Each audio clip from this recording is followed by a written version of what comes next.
Warning: Copyright disclaimer. Under Section 107 of the Copyright Act 1976, allowance is made for fair use for purposes such as criticism, comment, news reporting, teaching, scholarship, and research. Fair use is a use permitted by copyright statute that might otherwise be infringing. Nonprofit, educational, or personal use tips the balance in favor of fair use. Because of some statements I made concerning the President of the United States, which were distorted. They were distorted. And yes. And what did you say, Malcolm? Well, I said the same thing that everybody says, that his assassination was the result of the climate of hate.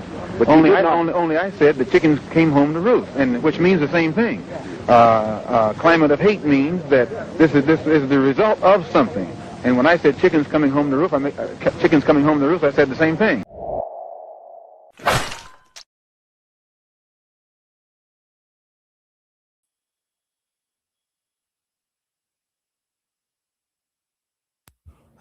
What it do, family and friends? Welcome back to the Church of Black Power. If you're not subscribed, go ahead and hit that subscribe button along with the notification bell so you'll be notified whenever videos like this drop. Please make sure you hit that like, share, and if you're catching this on the replay, that hype button so we can beat up the algorithm. Make sure we get this message out to the ears that need to hear. And if you have not done so yet, please click the link in the description. Go to change.org and put your signature on the petition for reparations, as well as hitting the other link in the description, joining the Telegram group in order to help circumvent some of the shadow banning that PukeTube have been doing to the new black media as of recently. With that being said, family and friends, I'd like to welcome you back into the church. The doors are now open. We got a few things to discuss here. And I'm going to go ahead and take the time right now to give my salutes and shaloms. So let me scroll on up and give a B1 salute and shalom to a law solution in the building. Much love to you, family, and thank you for being here.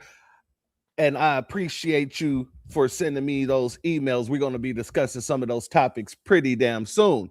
Shout out to you, my warrior brother, and shout out to the Chi-Town in the building. Much love. Shout out to our good brother, Jesse Paris, in the building, as well as Frontline News. If you're not subscribed, go check our brother out. Our sister, Full Armor of Yah, shout out to you, my warrior sister. Shalom to you. Thank you for being here, and thank you for your email. I did see it on my way, setting things up for today's broadcast. And so I'll be responding right after this. Shout out to you. Christian Wright is in the building. Much love to you. Our good brother Zavon Scott is in the building. Much love to you. Marilyn Brown is in the building. Shout out. Much love to you. Thank you for being here. G Nimp in the building. Much love to you, and thank you for being here. Our good brother Black RU is in the building. Shout out to you and much love. Thank you for being here, my warrior brother. And let me also give you a B1 salute for your Cash App donation yesterday. Your donation is blessed tenfold, and I appreciate your contribution as always. And let me also, because a lot of you, there was a few people that just shot a couple of Cash Apps yesterday, and I want to give you guys some love.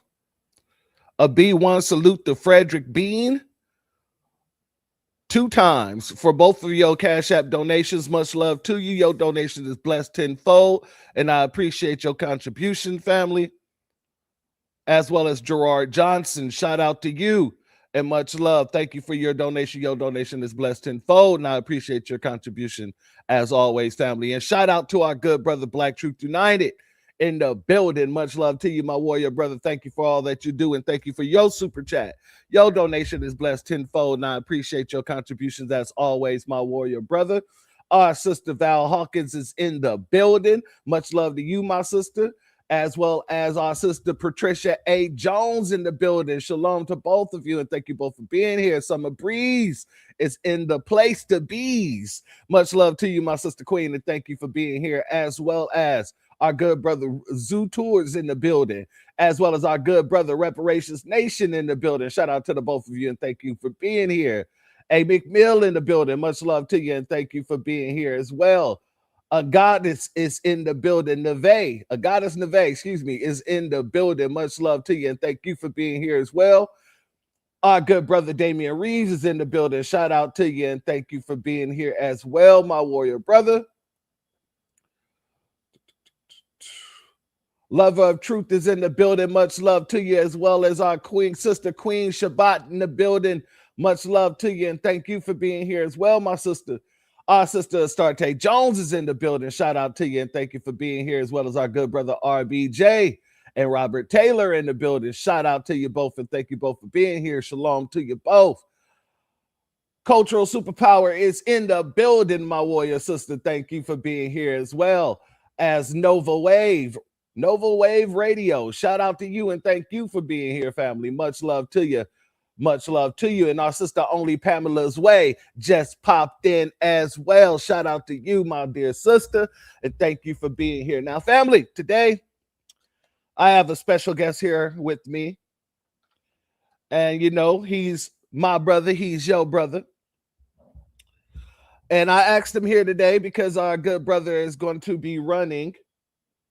Well, he's in the midst of running for the 2026 Colorado House of Representatives District 6. And I want to go here. Give me 1 second before we bring our good brother up. Let's go here.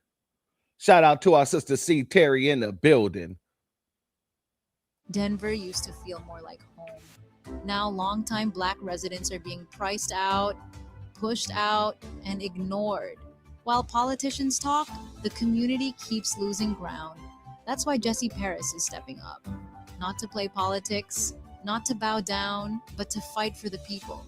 Fight against displacement, demand accountability in public safety, and stand for Black Denverites whose voices have been overlooked for too long. Representation should mean something. Jesse Paris, Colorado House District 8. Representation that won't back down. Vote Jesse Paris, Unity Party of Colorado. Denver used to feel more like home. Okay.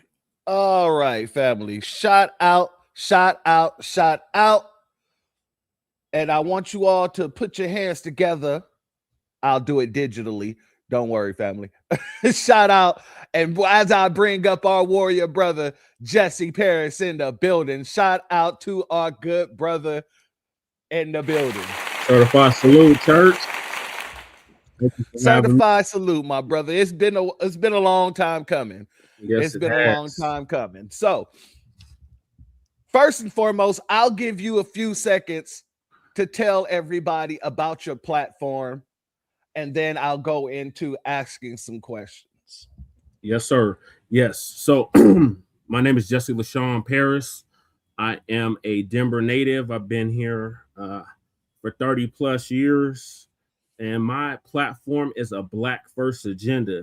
This is actually my 4th time running for political office. This is my 2nd time running for the seat. And I want to do what's best for Black Denverites, specifically FBA Denverites, because we are being maligned, neglected, disenfranchised, displaced, gentrified out of our communities. The neighborhood I'm in right now is 5 Points, historically Black district, historically Black area of town, East Denver, and we cannot afford to live here anymore. Colorado, Denver is not affordable. And I've been stressing since 2016 that we need attainable and affordable housing, not affordable, but attainable housing, accessible housing that people can actually afford to live in. I was unhoused myself for a number of years, so I can relate to those that are on the street and those that are not on the streets. And I've dedicated at least 10 years of my life to advocating for those of our unhoused neighbors, which is my term because I said they were unhoused, but they're still part of the community. I've been attending city council meetings for a decade plus now, giving them that work every Monday consistently for a decade. And I just want to do what's best for our people in the city and the state. This city and the state has neglected us. We have been influential in building both the city of Denver and the state of Colorado, and they have put us at the back burner. They have put us on the back seat. They put illegal immigrants ahead of us, LGBTQ ahead of us, humpback whales, gray wolves, you name it, like Dr. Claude Anderson said. And we're just not going to do it no more. This is historically Black seat up until recently, and we need to reclaim that seat. Previous to me, the candidates that were in the seat, they were Black women, and we need a strong Black male voice in the state house here in Colorado that's not going to take no for an answer and is going to do what is in the best interest of the Black Denverites. Jesse Paris for House District 8. The election is November 5th. Excuse me, November 3rd, 2026. All right. Shout out to you, my warrior brother. Now, I heard you mention that at one point you were unhoused. Mm-hmm. Now, tell me, how have that situation affected your policy and the way that you're thinking about your platform moving forward? Well, for starters, church, when I first ran for office in 2019, which was for city council at large, where I got almost 15,000 votes with no money, I was on a housing first platform. I wanted to get our unhoused neighbors off the streets. I wanted to commandor the abandoned buildings that we have here in Denver, these motels, hotels, motels that we had abandoned here in Denver, and put our unhoused neighbors in them. So my fingerprints are all over the housing first model here in Colorado. The housing first model is we put you in housing first, and then we put wraparound services around you. I've been a client of CCH, which is Colorado Coalition for the Homeless, for over a decade now. And if it was up to the city of Denver, I would still be unhoused. I thank the Lord that I have somebody that advocated on my behalf back in 2020 to get me off the streets. And while I got myself off the streets, I got Lady Che off the streets and 8 other people, Black people. And to my knowledge and best of my ability, they are still high. So I'm not just talking about what I'm going to do. I've been doing this before I had the job title of a politician. I've been a public servant for over a decade, doing what's in our best interests. Well, I'm happy to hear that, my brother, especially hearing that you actually been putting in the footwork to do things that you've already, this is what your platform is you're running on, but you've already been doing these things before you even decided, hey, it's time for me to take this to a stage. So I'm very happy to hear about that. And I'm very happy to hear that our good brother was not just able to get himself off the streets, but several other people. So that is always a good thing to hear, family. In your district, I believe the incumbent representative at the time is Lindsey Gilchrist. Gilchrist, yeah. Gilchrist. And then the Republican who's running against her is Caroline Barnes. Correct. But I ain't never seen that broad. You never seen I don't even know who Lindsey Gilchrist is, honestly, because we only see her once or twice a year. So I don't know what she's been doing in the State House. She's been in office for 2 years. She only passed, co-sponsored 4 bills. None of them are specifically for Black people. So she's been missing MIA. So, and she's the incumbent. Yes. Interesting. So what would you do differently from, let's say, what Lindsey has done in her time as the incumbent representative? I'm glad you asked, brother. So I am currently working on getting us reparations here in the state of Colorado. We have a racial equity study that is underway right now that they're actually making us fund, which is just a shame in itself. But I've been attending every one of those meetings.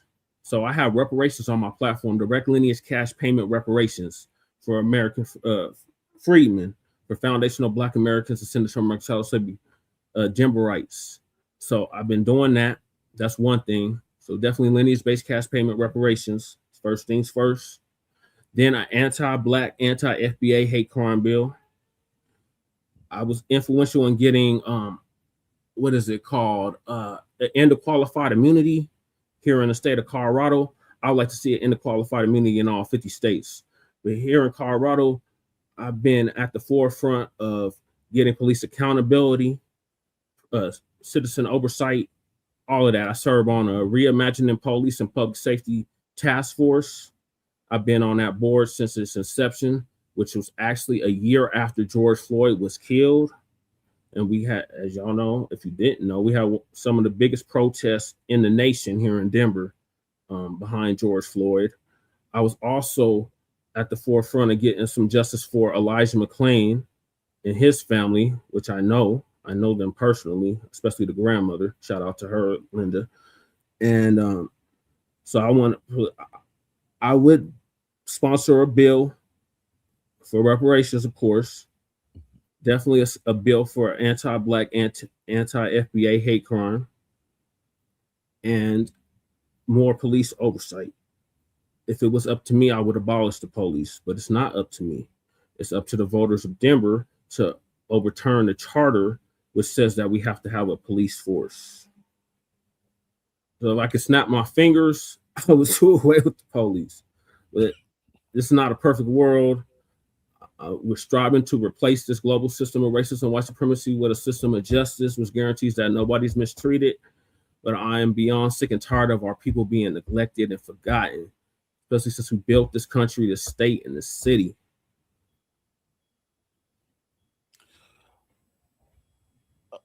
I hope that answers your question. No, it absolutely does. I apologize. I was looking at my next question here. So you have a total population of about 90,000 people in the district in which you're running for. Correct. Right? And 61% of it is white Americans. 15.6% of it is Black Americans. 11% of it is multiracial. 7% identified as some other race. 2% is Asian. 1% is American Indian. 0.1% is Native Hawaian. That I sounds bring all right. I Sorry, bring up not to those. cut you off, but they have Oh, redistricted no my worries. district. Go ahead. I'm sorry. They redistricted my district, so they're gerrymandering. So the district, it used to be specifically to a certain area where we resided, where Black people resided in East Denver. So the East Side, we call it the East Side. It's several neighborhoods, about 6 neighborhoods combined. And then there's Park Hill, which is split up in the north and south, and it's always been segregated since the 1970s. And then we got Central Park, which used to be the airport, Stapleton, which was named after a Klans member, by the way. They changed that to Central Park. We actually have to fight them to change that name from Stapleton to Central Park. So that's part of my district. And then they extended it actually out further. So I'm like on the border of Aurora. So my district has expanded since the redistricting that they did in 2022. So your district has actually expanded as they brought in more people rather than them having the district as a majority Black district. Correct. Okay, that makes a lot of sense. So this it goes into my next question. Since you have these other demographics in your district now, yes, how do you manage having your pro-foundational campaign and also have things for other folks who may not be foundational, who may be a Nabisco or any other race? How do I address it? I have specific flyers. I have flyers specifically for Black people, and I have flyers for everyone else. Now, I'm going to do for them too, but our people come first. So my platform is pretty, I don't want to say diverse, but it addresses their needs as well. They talk about they want affordable housing. It's not affordable living. I have on my platform ways to deal with that. They want to deal with crime and safety. I have ways to deal with that. There's a mental health crisis. We have this thing called Together Colorado. The funding, I'm going to make sure that the funding is going where it needs to go in regards to that, because the previous person that held the seat prior to Lindsey Gilchrist, she was influential in getting that off the ground. So I'm going to continue where she left off at with that. And in addition to that, the police accountability, which was SB, don't quote me on this, I want to say SB 70, which was the end of qualified immunity for police officers here in the state of Colorado. So I'm building off of what's already been established by my predecessors, the Black ones. So that's how I would address that. Okay. Let's talk funding, because you have big ideas, especially taking over abandoned properties so that you can turn them into stable living places for people who are unhoused and things such as that. But all that comes with some sort of backing and funding. How do you intend to make relationships and then maintain those relationships in order to get those fundings? Basically, every politician in the state I know. I know the mayor. I know the chief of police. I know the sheriff. I know the attorney general. I know the governor. I know the people that's running for these seats. So I already have these relationships established. So it's just getting them to see where I'm coming from. But I can't do that unless I'm in that seat. So the funding's already there. The funding's there. The mayor, the current mayor right now, stole my idea to get people housed off the street. He's talking about housing 1,000 people. They took my idea, which was, like I just said, take these abandoned buildings, hotels, all that's already in fruition. It's already being done. They're just not giving me the credit for it. So everything I've already suggested is already being done. I'm just not getting the credit for it, which I don't necessarily want the credit for, because I'm not doing it for credit. I'm doing it because it needed to be done.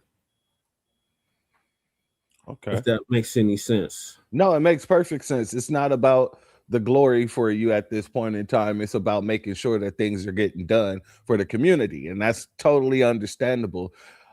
My final question to you, for those who might be on the fence about you, for those who may, decide that they want to vote for, let's just say, Lindsay or Caroline, what would you like to say to kind of pull them over to your campaign to at least take a look at it? What has Lindsay done for the district lately? You don't see her. The only time you see her is when John Bailey has an event. She only sponsored 4 bills in 2 years.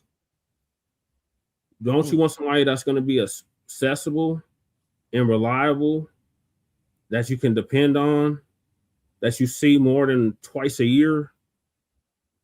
If that's what you would like, then you would support me. You would vote for me, Jesse Parrish, for House District 8, who has been consistently transparent, consistent, and reliable for a decade plus, showing up at all these meetings, community town hall meetings, community events, city council meetings, police oversight board meetings. I'm there. There's nobody in this city that can say that they are more accessible than me.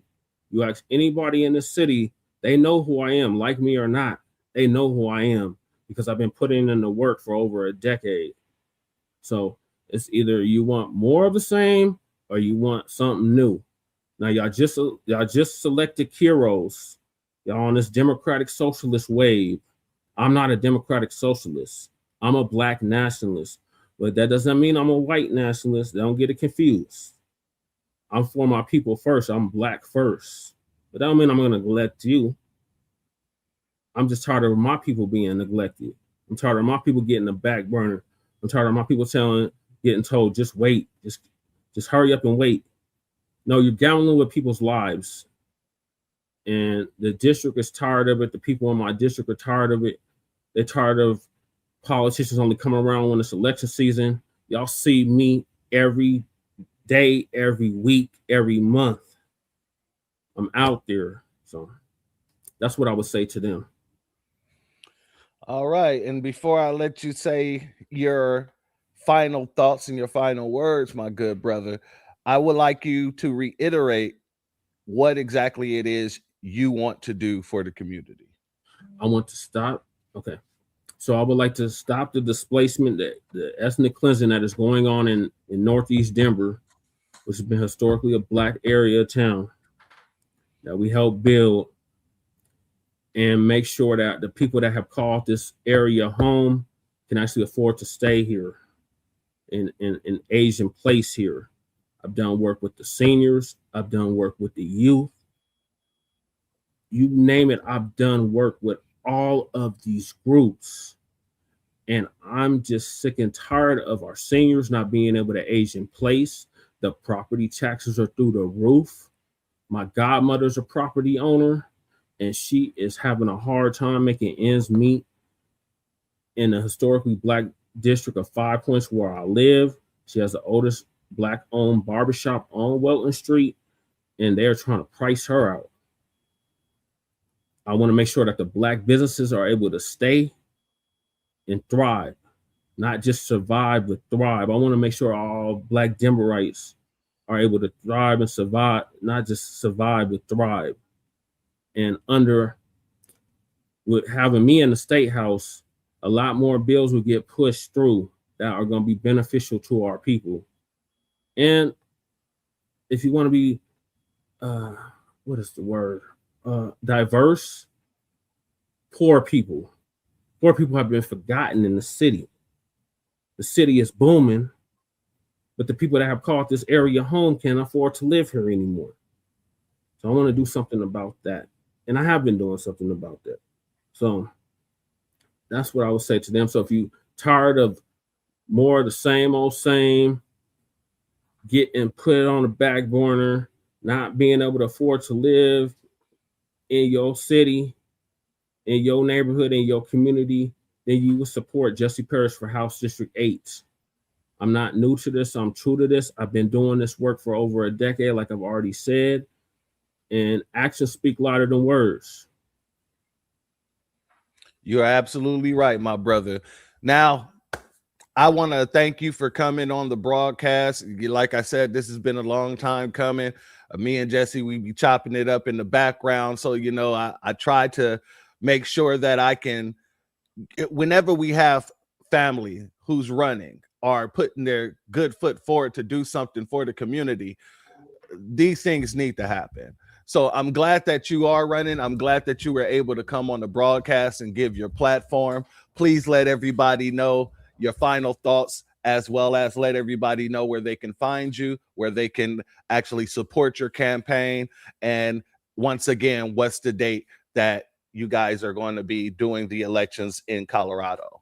Yes, sir. So once again, I'm Jesse LaShawn Parrish, third generation Denverite, and I am running for Colorado State House of Representatives for historically Black district of House District 8, once held by the Honorable Elba Resworth, along with several others.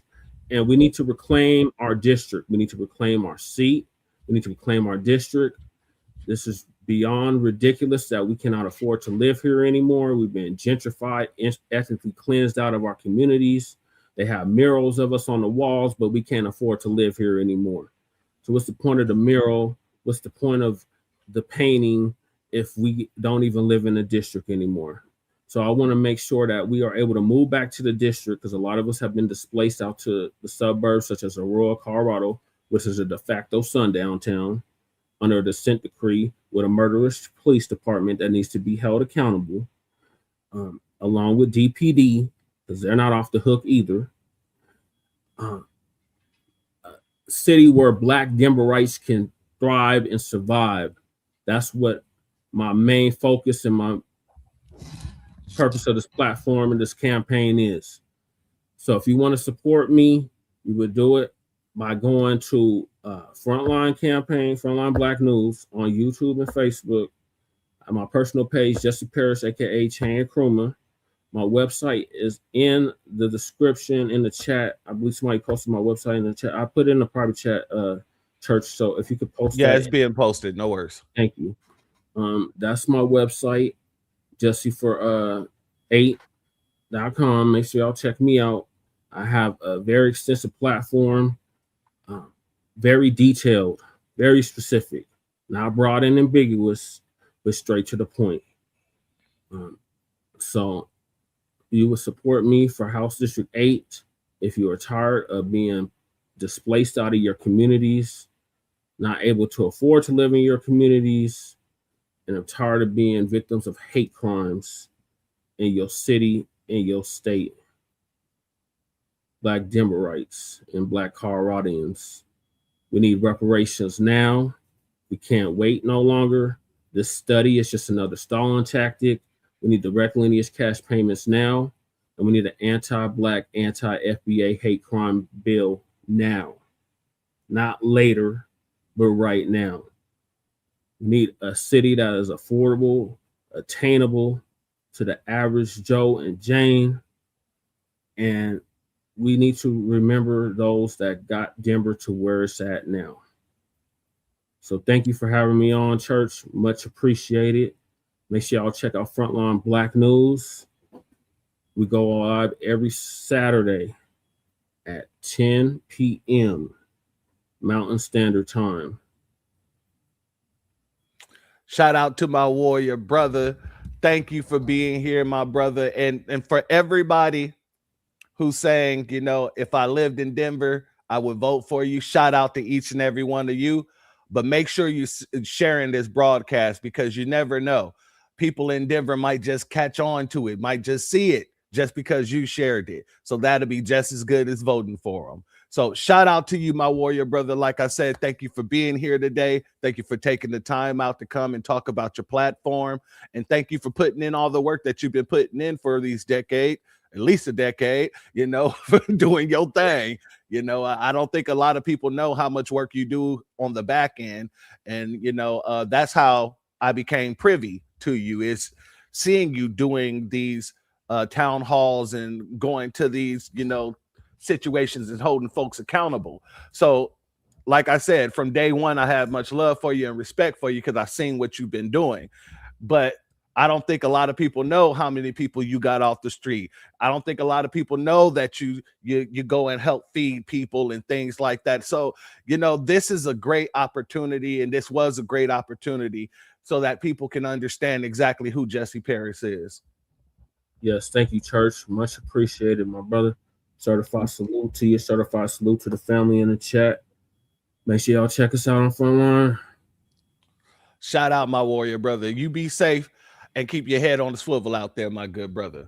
Yes, sir. Thank you. Yeah. Yes, sir. All right, family, let's give it up for our good brother, Jesse Paris. And like I said, family, on this platform, one of my major things is connecting and making sure that folks understand that, you know, just because you're in one place of the country does not mean that we're not connected all through this country. And it doesn't mean that we aren't working behind the scenes to get things moving all throughout this country. That is a major goal of this platform here, because there's a lot of folks who don't understand how much work is being done behind the scenes. There's a lot of folks who don't understand that just because we're sitting in front of this mic, once we remove ourselves from the microphones, it doesn't mean that we're not continuing to work. As a matter of fact, the work is on pause while we're sitting here at these microphones. You dig what I'm saying? And then the work continues once we go back out into the world. This is what I love to appreciate. I love to give glory to folks who does stand on their square when it comes to foundational Black Americans. I love to give them honor. I love to give them what they deserve, to give them their flowers, because at the end of the day, it takes way too long for people to recognize what's really happening with people who's really working for the people, you know? So like I said, I got to give another B1 salute and shalom to our good brother, Jesse Paris. And I felt the same dang way about our good brother, Marcel Dixon. So like I said, if you want to support, I'm going to put it in the chat once again. Give me 1 second here. I'm going to put all 3 links in the chat once more before we continue. Let's go. That's 1.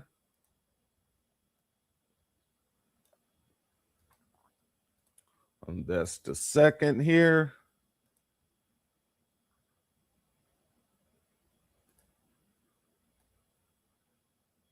And then this is the website to check out his campaign. And like I said, if you're not in the state to vote for him, that's all fine and dandy. But go ahead, hit that share button. That'll be just as good as a vote. Trust me when I say. Sometimes people want change and can't find the change. And so let's help these folks hear what they need to hear. Let the ears who need to hear come across this. And may the Most High's will be done on that. Now, another reason why I wanted to bring our good brother Jesse Paris up to talk about his platform today, because we got to talk about the Democratic Party and their infighting. And when I say infighting, it is quite literally a civil war going on within the Democratic Party. And I thought it would be refreshing to have somebody up who actually has a platform for the Black folks in his community. I thought it would be refreshing to actually show somebody who has a care in the world for their people and who's willing to put their good foot forward in order to make sure people understand that this is what he's about. Because we're not seeing it from the Democrats whatsoever. We're not seeing it from the left. We're not seeing it from the right. But because we've been voting Democrat majority 60 damn years, people need to understand that we're looking at them to actually do something. Now, contrary to what a lot of people believe, A lot of folks ain't running off the plantation from the Democrats and running over to the Republicans. And all the people that you're seeing nowadays talking about Republicans in a positive light, 9 times out of the 10, they were already Republican before delineation took a hold of everybody.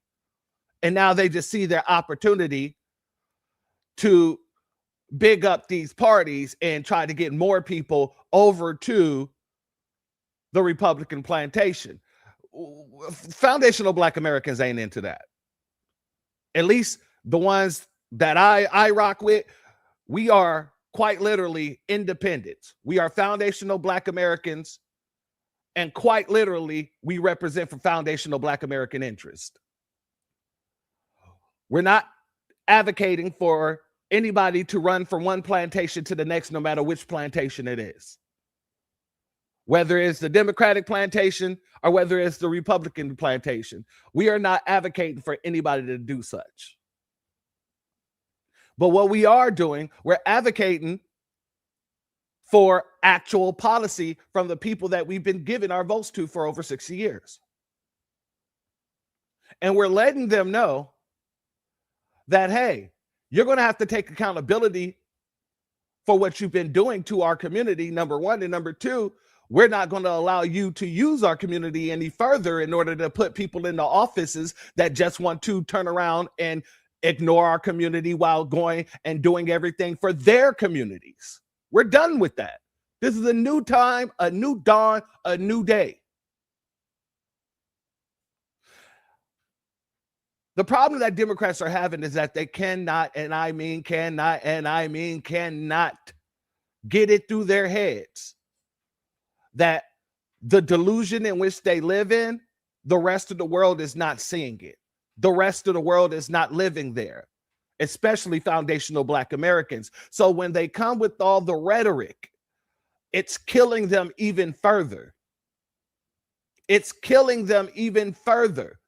It's killing their party, and it's killing anybody who once was associated with them. They want to move away from these people once you start hearing the nonsensical rhetoric that these people are going around preaching.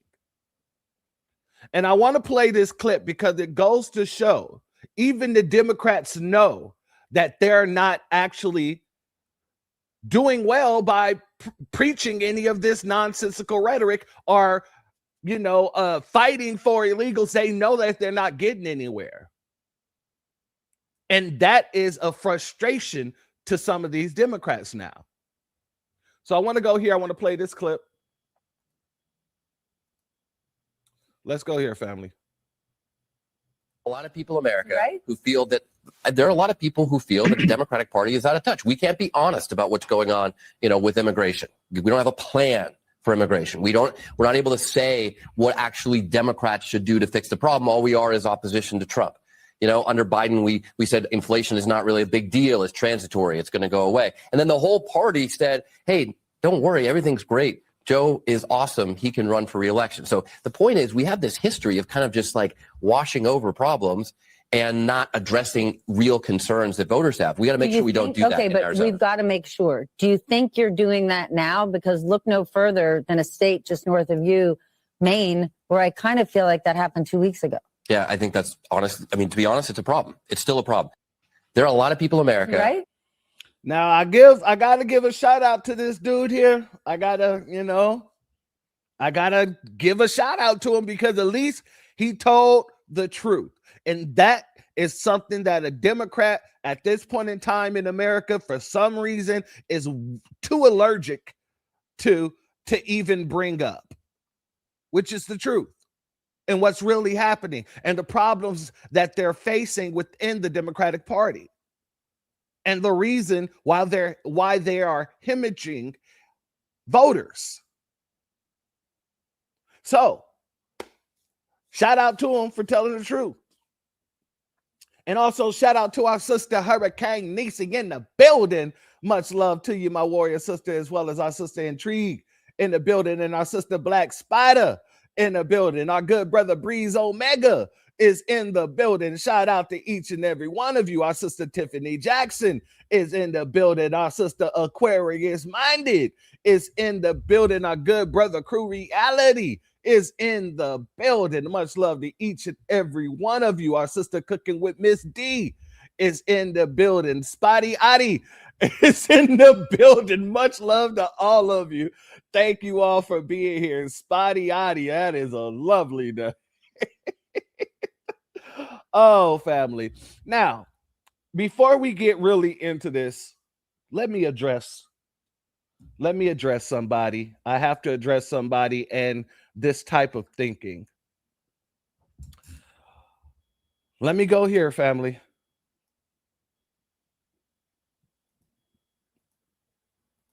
I have 4 college degrees.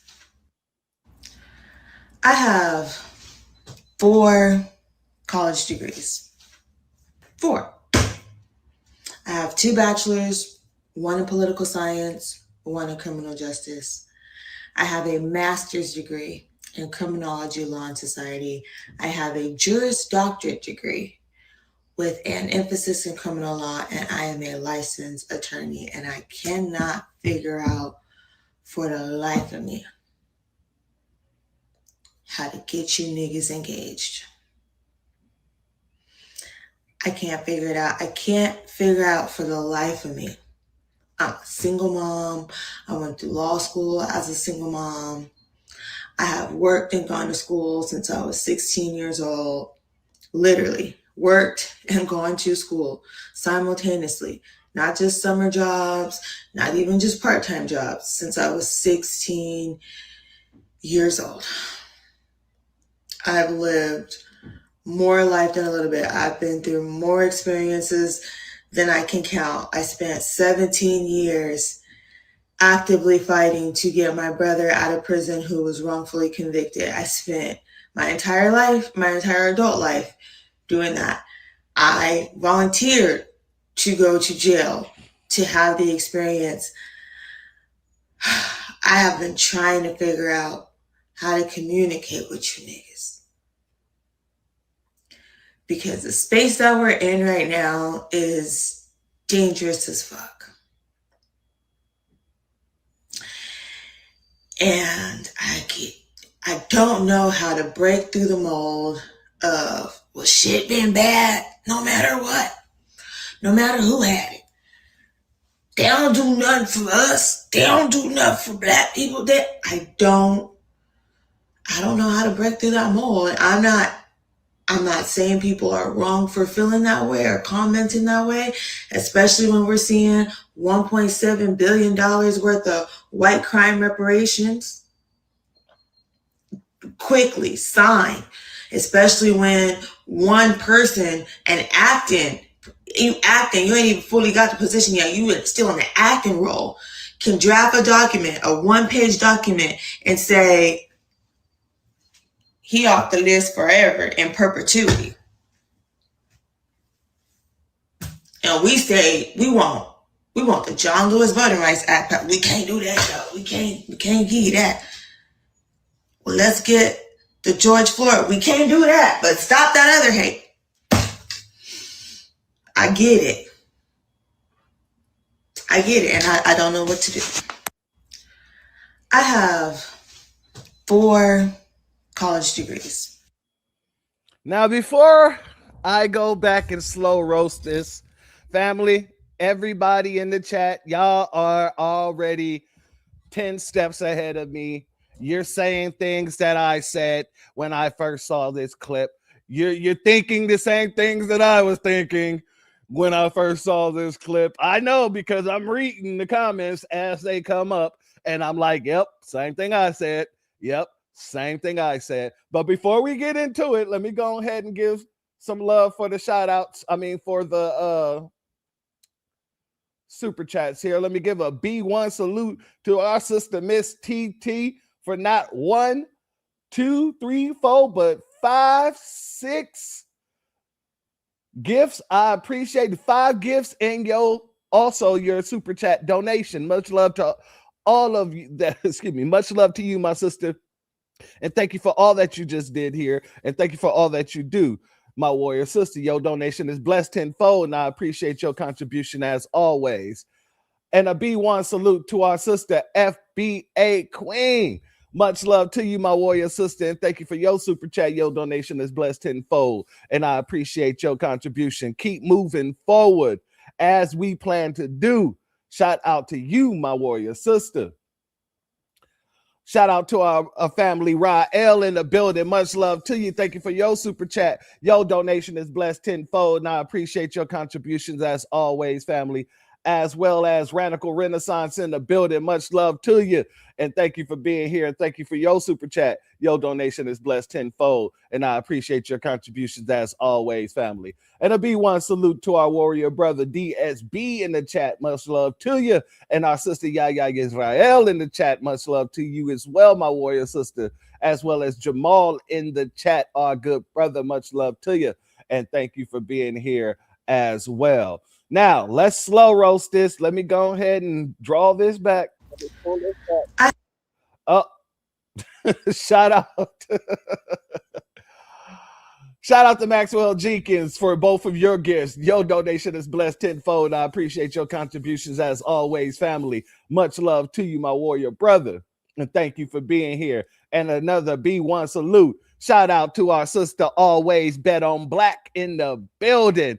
Much love to you, my warrior sister. And thank you for your contributions as well. Your donation is blessed tenfold. And I appreciate all that you do. Dropping a little something in the collection plate. Shout out to you, my warrior sister. And thank you once again. Now, let's get the slow roast on. I have 4 college degrees. 4. I have 2 bachelors, 1 in political science, 1 in criminal justice. I have a master's degree in criminology, law, and society. I have a Juris Doctorate degree with an emphasis in criminal law, and I am a licensed attorney, and I cannot figure out for the life of me how to get you niggas engaged. Number one, you got 4 degrees and you can't figure out that people are tired of being played with. You sat here and went down a whole list of things that's happening, not just on the Republican side, but on the Democratic side too, because you brought up the hate crime bill, said that we couldn't get the hate crime bill, but the Asians was able to. So you understand that things are happening on both sides, and you understand that people are disengaging with the parties, but yet you don't understand that us being disengaged is a form of engagement.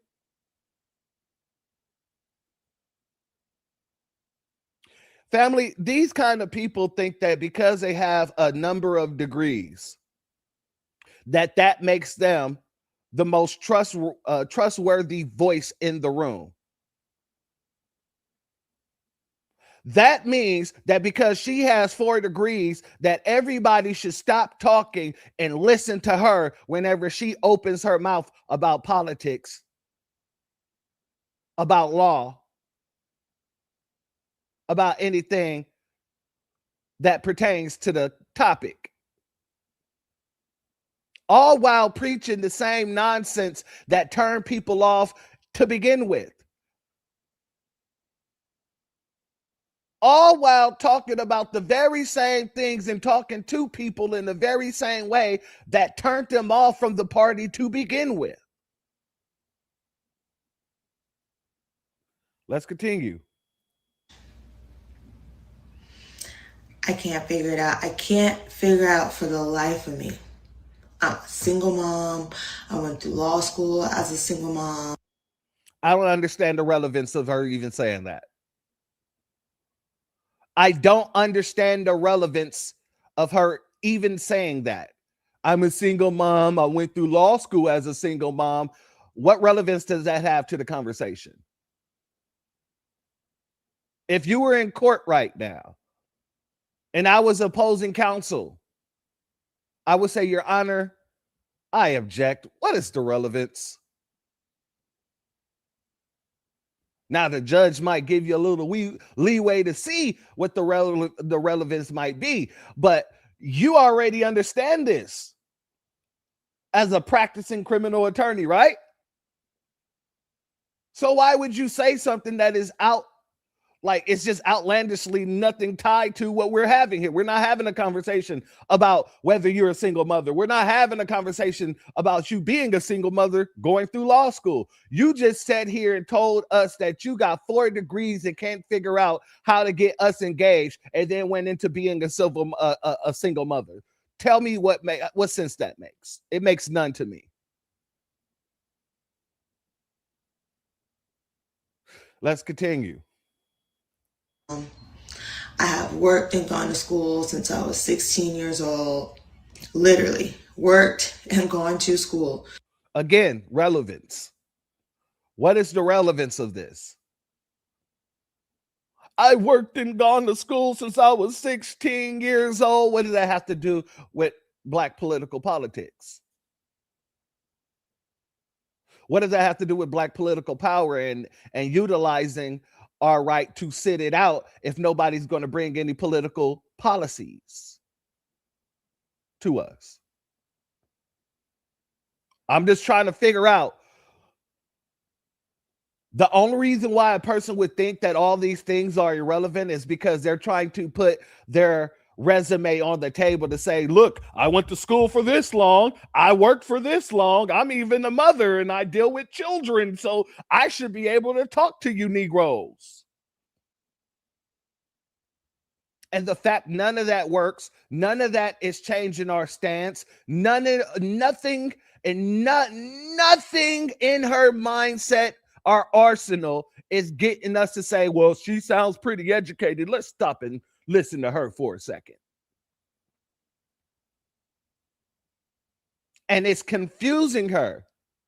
It's baffling to her because in her mind, somebody must have told her, because you can see it on her face. If you go to school and you get 4 degrees and you do it all while being a single mother, and if you worked all your life, when you come to the people in which you're supposed to quote unquote be representing, all you got to do is bring up those attributes about yourself. And everybody's going to stop and listen and say, no, everybody quiet on the set. Don't you hear this woman with 4 degrees who went through law school as a single mother who been working since she was 16? She had something to say.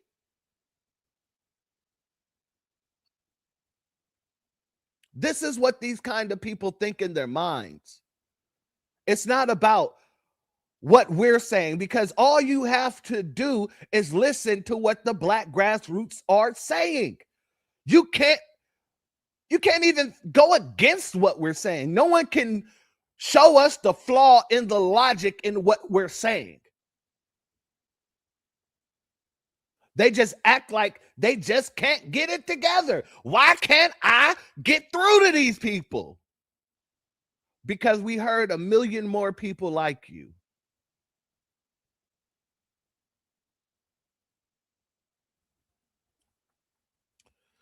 A B1 salute the Ruby Runner in the building. Much love to you. Certificate of struggle. And that's basically what it is. You got to make sure you bring up the struggle. You got to make sure you bring up the struggle so other Black folk can feel, connected with you. Oh, she went to school. She's been working since she was 16. She went through school as a single mother. Oh, let me listen to her. Let me lend her my ear. But that's the problem.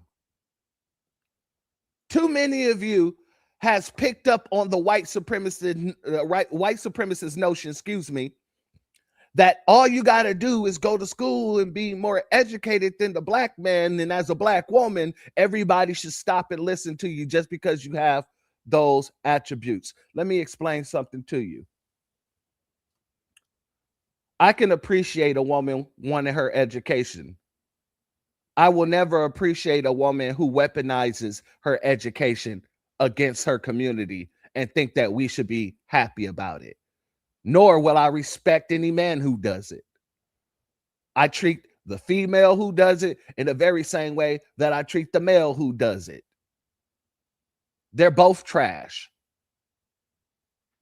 Not only are both of them trash, but both of them are lost causes in my eyes. Whether you're a man or a woman,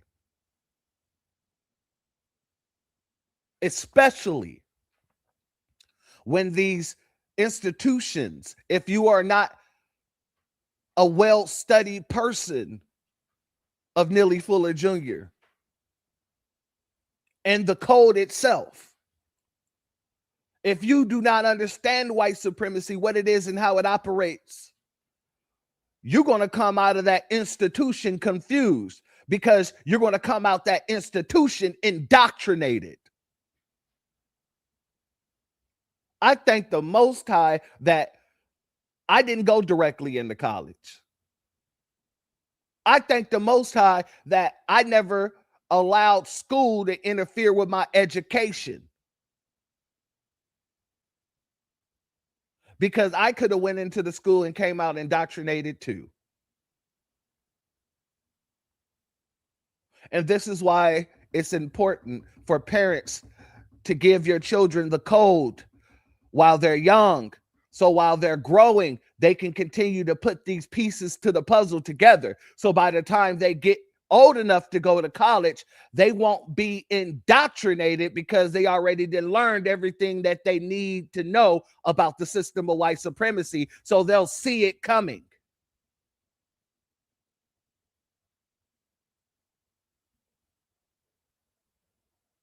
Shout out to Zavon Scott. They trying though, church. They are my warrior brother. That they are. Shout out to G-Nip. Johnny Cochran took a whole lot of pro bono case for the black community in Los Angeles in the 1960s and 70s. Yeah. And here's the thing too. Johnny Cochran, for those who don't know, used to work for the DA's office as well. When he left the DA's office, he went right to work for his community. That right there is really pro-black. And a friend of mine was brought to my attention one day. We was having a conversation a few months ago. And he was asking me, he was like, well, what kind of study are you going to be doing? And I explained to him I wanted to do criminal law as well as family law, so that I can, do this for my people. And he said, well, since you want to do it for your people, I would suggest that you think about applying and going in and working for the DA. And I kind of looked at him crazy. I was like, yeah, I don't think that's for me. I don't think that's for me at all. I don't think that that's where I would want to be.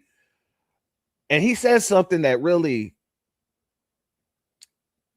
clicked with me. He said, I understand how it may seem. He said, but also think about it like this. He said, if you were to go in and you was to become a DA or an assistant DA or whatever the situation may have you, you get to then control the docket, and then you get to control the type of time certain people get. So you basically would be working for your people, because then you'll be able to make sure that your brothers wouldn't be overcharged in comparison to a Nabisco. Your sisters wouldn't be overcharged in comparison of a Nabisco. Now, while I still don't believe that's my path, he makes a lot of sense.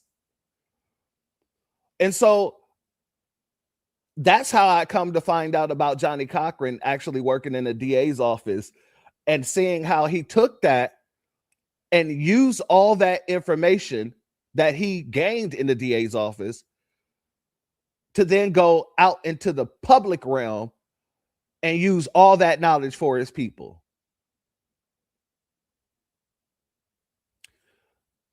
That's what we need. We don't need more people like this right here, who think just because she have these degrees that people should just stop and listen.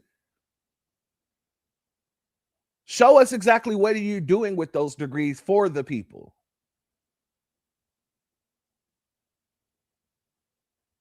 Now, let's continue. simultaneously, not just summer jobs, not even just part-time jobs, since I was 16 years old. I've lived more life than a little bit. I've been through more experiences than I can count. I spent 17 years actively fighting to get my brother out of prison. Relevance.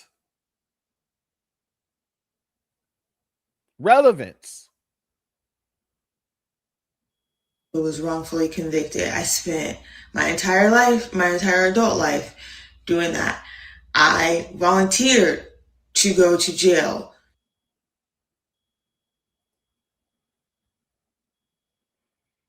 Nigga, please. What the does that mean, Kobe Bryant?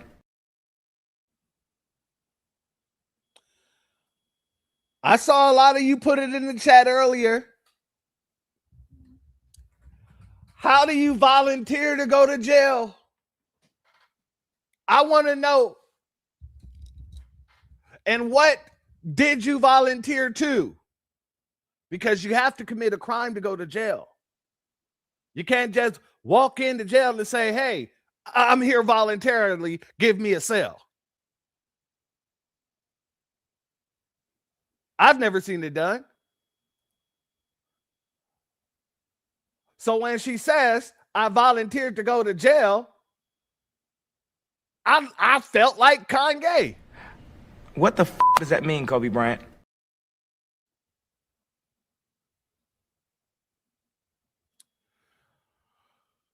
Shout out to our sister Aquarius Minded. She said it looks like she broke out of jail. That sounds a little bit more like it. That sounds a bit more like it. Let's continue. To have the experience, I have been trying to figure out how to communicate with you niggas. I want to know how and what's the relevance of volunteering to go to jail. I want to know how that gives you any kind of say so or any type of understanding that I should be able to talk to Black folk now.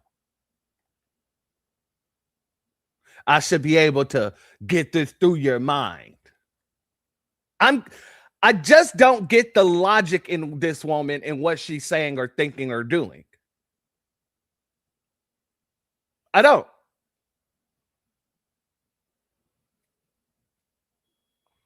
That might be the case right there. A fleeing performative arrest. That might be the situation, Ruby Runner. Thank you for bringing that up, because I'm trying to figure out, how do you volunteer to be arrested? Now, if you're a fleeing, I see now that can be how. Okay, shout out to the Ruby Runner for that. That makes perfect sense. Continue. Miss Niece said Raggedy Ann is broke. Because the space that we're in right now is dangerous as fuck. And in order for there to be a we, there has to be a me. And you will notice we is just me flipped upside down. So the next time you decide to make a we statement, make sure it includes me. I don't know how to break through the mold of, well, shit been bad no matter what. No matter who had it. They don't do nothing for us. They don't do nothing for Black people. I don't know how to break through that mold. You can't break through the mold because the people who are saying that to you, they're telling the truth. And you're trying to figure out how you can break through the truth. When people are saying things been bad, that's because people such as yourself keep going to them saying, things are getting bad for us. Things are getting bad for us. Things are going to get worse. people respond with, man, shut up. Things been bad. People say they don't do nothing for us because people like you say we need to help these people save their seats. We got to get out and support the Democrats because if we don't, it's going to be bad for us. And people like, God dang it, they don't do nothing for us. Things been bad for us. See, people such as yourself, you like to omit the full story while sitting here acting as if you're so frustrated by the fact that people are holding these folks accountable for neglecting our community for 60 years. This is the problem. These folks act like because they got 4 degrees and they've been working since they were 16 and went through law school with a 16 as a single mother, excuse me, that they can just come over here and talk to us like we're stupid. As if we ain't got common sense. As if we don't have any political know-how.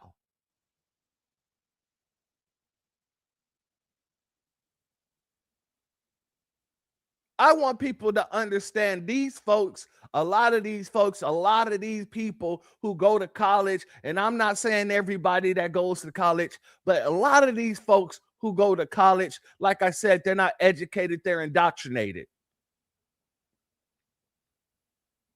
They're so smart that they're stupid. Let me say that again. They're so smart that they're stupid.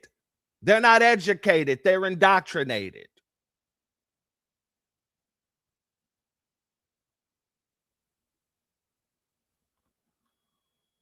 I'm not saying people are wrong for feeling that way or commenting that way, especially when we're seeing $1.7 billion worth of white crime reparations quickly signed, especially when one person and acting, you ain't even fully got the position yet, you still in the acting role, can draft a document, a 1-page document, and say, he off the list forever in perpetuity. And we say we want the John Lewis Voting Rights Act. We can't do that, though. We can't give you that. Well, let's get the George Floyd. We can't do that, but stop that other hate. I get it. And I don't know what to do. I know what to do. What foundational Black Americans have been doing. Telling these punks, if you ain't going to bring us no policy to our community, if you're not bringing us no reparations, cash payments, along with all the other amenities of reparations, because I'm tired of hearing people saying, God dang it, we just need the cash. We just need the land. No, we need it all. And we deserve it all. Stop limiting our reparations because nobody else's reparations have been limited.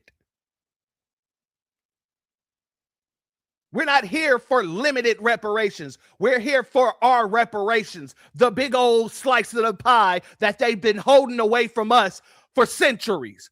That's what we're here for. We're not here for one piece or the other. We're here for every damn thing they took from us.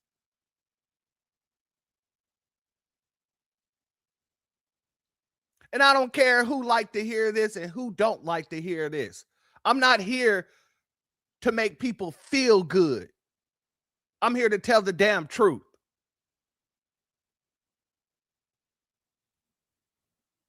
So if these people ain't bringing us our cash payments, our reparations, if they're not bringing us an anti-Black hate crime bill, which she just mentioned, then you can just walk down the street and try to find another voter. We are locked in. We are fully engaged, whether you understand it or not. Us not giving people our vote willy-nilly does not mean we're not engaged. We are the most engaged people at this time. And the thing that you all are trying to do is get us to not be engaged and go back to the status quo. And the fact of the matter is that will never happen. We're done. That time is over with. So it was very important for me to play this clip. It was very important for me to play this clip because there's a lot of people out there who thinks like her.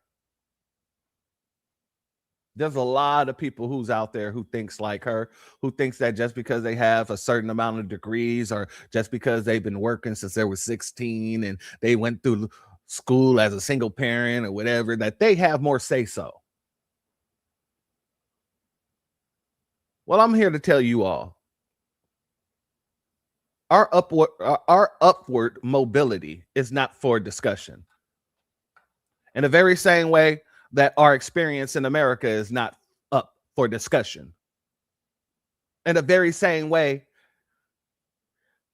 that we built America, and that is not up for discussion.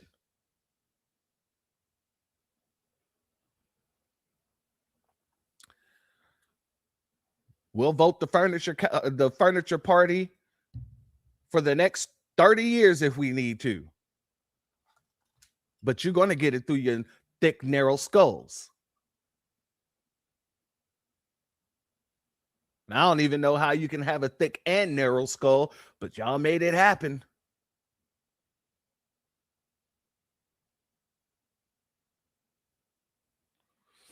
Now, I did that in a precursor to what we're going to be getting into here today.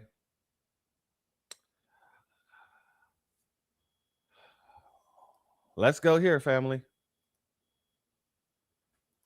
Another Democratic primary has exposed the growing divide between the party's establishment and its socialist wing. While a self-described moderate survived in Arizona, Democratic socialist candidates continue to build momentum across the country, raising growing concerns about whether the party is moving too far left, just as it heads into a critical midterm election. And joining us now to discuss is national correspondent for the Daily Signal, Tony Kennett. Good morning to you, sir. Good to see you. Good morning, Jen. Good to be with you. Democrats would normally expect to enter a midterm election playing offense. Instead, they're spending a lot of time right now defending themselves against challenges from their own left flank. How much of a political liability is this? It's a massive political liability. And in the strangest of cases, it appears to be a lesson that wasn't learned from Republicans back in 18, 20, and 22. So as you'll recall, in 18 and 22, the last two midterm elections where there were some significant inter-party squabbles, it was kind of the populist right, which was attacking the right flank of the more establishmentarian Republicans. And they did really well in primaries, and then they did not do so well in midterms. Now we see almost the pendulum swinging back even harder with the Democrats. The socialist aligned candidates are pushing extremely aggressively in the primaries. You get to the general, and all of a sudden, those poll numbers look a little bit hairier. Right. I'm glad how you distinguish between a primary election and the general election, because as you said, you can win the primaries and then totally bomb out there in the general election, because many of these Democratic socialist candidates are running on socialized health care. They're running to abolish ICE. They're running on these far left policies. How big of a risk is the party taking by nominating candidates, as you said, who might appeal to activists, might appeal to the short term in the primary, but could struggle with independent voters who often decide these competitive races? And not just independent voters. The real liability also comes with traditional party demographics. We see in the American South and the American Northeast right now a lot of traditionally Democrat supporters among many Black communities who are calling out to the Democrat establishment, begging for campaign assistance, for attention, for commercials, for revenue, because they're not getting it anymore. All of the Democrat media, all of the Democrat resources are going to these socialist aligned activist candidates. Uh-oh, family. Did y'all hear what I just heard? Did y'all hear what I just heard? Let me run it back to make sure this man said exactly what I think he just said, shall we? Northeast right now, a lot of traditionally Democrat supporters among many Black communities who are calling out to the Democrat establishment, begging for campaign assistance, for attention, for commercials, for revenue, because they're not getting it anymore. All of the Democrat media, all of the Democrat resources are going to these socialist aligned activist candidates. And it's causing a lot of individuals, at least according to the most recent Politico article on this, in the South to say that they may lose formerly deeply blue districts because Black voters really don't care for socialism, at least according to the kind of traditional crosstabs in the American South. Right. Family, let me translate what this man just said. the black Democrats in the party is now being treated like the black citizens that they want the vote from. He just stated that black supporters in the party is begging the Democrats to give them funding in order to campaign. But all the funding is being given to these socialist crazy junkies. So the same black folk who's been sitting there practicing benign neglect for the Democratic Party are now the same black folk who is being treated with the benign neglect from their own damn party, while they're giving out funds to everyone else. Who does that sound like? It sounds like they're being treated like us.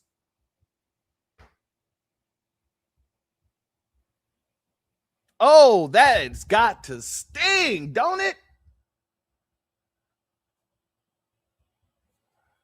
Shout out to Yaya. Karma. That anti-black karma. Ooh, that ABK. Swing around they way. Oh, and I don't feel no type of way. That's why when we first started this broadcast, I played the Malcolm X chickens coming home to roost situation. I played that clip for a reason. Because these black Democrats right now, oh, their chickens are coming home to cockle-doodle-doo. Let's continue. You know, Michigan Senate primary has now become one of the clearest examples of that debate, with the establishment backing Haley Stevens, right? The progressive wing rallying behind Abdul al-Sayed. Could that race become a blueprint for what we see play out across the country in next year's midterms? As weird as it sounds, I want to hold my tongue on this for one reason, and it's actually due to last night with Arizona, because in some of the more purplish districts and purplish states in the country where we've seen things go both blue and red, we saw Kai Newkirk lose to a very basic kind of run-of-the-mill Democrat, a lot like Haley Stevens in Michigan, in the Arizona 4th primary, and pretty badly. That election you alluded to earlier, 68-32. Yikes. Right. Abdul al-Sayed, though, he has a bigger amount of momentum, especially from those in Dearborn, Michigan. And he's trying to say, I'm not openly a socialist, but I'm also promoting the universal health care and a lot of the other socialist regulatory policies of the DSA. It's not clear where that election is going yet. The chips are being thrown. And it's the young kind of energetic primary. I just don't know how well that's going to translate in November. Mike Rogers, who's running for re-election on the Republican side, or I should say running again, he only lost to Elisa Slotkin last time by 0.3%. So that's a tight margin. Very, very tight. Very tight. You know, and we've also seen Democrats scramble in states like Maine after their Senate nominee, Graham Plattner, exited the race, and they had to find that replacement. So when you put all this together, is the bigger problem for Democrats their ideology, recruitment of candidates, or the fact that they're just spending so much time fighting themselves instead of focusing on Republicans? It's a newer problem for Democrats, that the fighting amongst themselves. Of course, Nancy Pelosi was known, kind of the earlier corporatist Democrat party of the aughts and the teens, was known for kind of holding things together and moving more in lockstep. And you don't really see that in this new party, as that group that I just mentioned is claimed to be leaving everyone behind and selling out, et cetera. And I just don't know if what we're seeing here is a combination of all of those storm factors that you said, or a lack of a response in a time when they should really have it easy going against Republicans and more of a stale Congress. We're just not seeing any promises other than healthcare. And that's kind of an issue when there's a lot of things voters are concerned about. Because typically a midterm is for the party that's not in the White House. That's typically the party that has the advantage in that case. What are some key races you're watching right now? Well, Michigan, of course, absolutely. You called me right on the carpet there. I'm still keeping an eye on what's going on in Maine, because Troy Jackson is supposed to be gaining lots of momentum, and he's not. He's already being hit with allegations of mortgage fraud, of throwing a bottle at a woman. Things are not going to get uninteresting in Maine. It's going to keep being a spicy one. I'm also keeping an eye on some of the other Senate races around the country. North Carolina, I'm interested in seeing if Roy Cooper, the former governor, can actually be painted as aligning with some of the left-wing parties, giving Whatley on the Republican side a chance to gain momentum. We'll have to see. So far, it's a very strange place to be in when the Republican Party in power, all they have to do is be quiet, because the other side just needs to say, here's what they would do instead. And I still haven't seen that from the Dems. It's the most unusual midterm election I can ever remember studying. It really is. All right. National correspondent for the Daily Signal, Tony Kennett. Always a pleasure to see you. Thanks for joining us. Dan, take care. Well, I will agree with Tony there. This is the most unusual midterm I've ever seen. And guess who's responsible for it? Give yourself a round of applause, family. Pat yourself on the back. This is all because of you, ladies and gentlemen. You got these folks going upside down, inside out, fighting each other. And don't get this confused. This is a civil war. This is absolutely a civil war. I'm going to read this article, but before I do, let me give a B1 salute to Lunch Eyes. Thank you for your super chat. Your donation is blessed tenfold, and I appreciate your contribution as always. Just paying some ties. Shout out to Lunch Eyes. Much love, family. Shout out to David Boyd. Thank you for your gift, family. Both of your gifts. Much love to you. Thank you for being here, and thank you for your donation. Your donation is blessed tenfold, and I appreciate your contribution as always, family. What is this? Uncle Alert. Uncle Alert. Shout out to you, family. Much love to you for both of your donations. A B1 salute to our sister, Mrs. TT. Thank you once again for you. 2 more gifts that you have donated. Your donation is blessed tenfold, and I appreciate your contribution as always, my warrior sister. A B1 salute to our good brother, William Aaron in the building. Shout out to you, my brother, and thank you for being here, and thank you for your super chat. Your donation is blessed tenfold, and I appreciate your contribution as always, family. Homelessness increased up over 3% to homelessness increase up over 3% for 8% overall increased in Los Angeles. Thanks, Democrats. Yeah, and that's highly unfortunate. But there is some good news and some bad news coming out of California. We're going to talk about that here in a little bit too.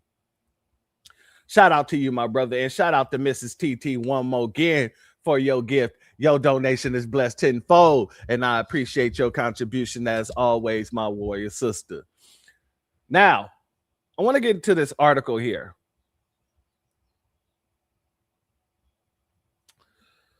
And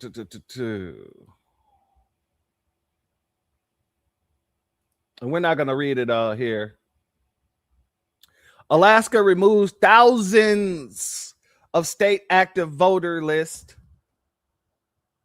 erroneously flagging some citizens. And I say erroneous with finger quotes because, you know, they're trying to save their butt.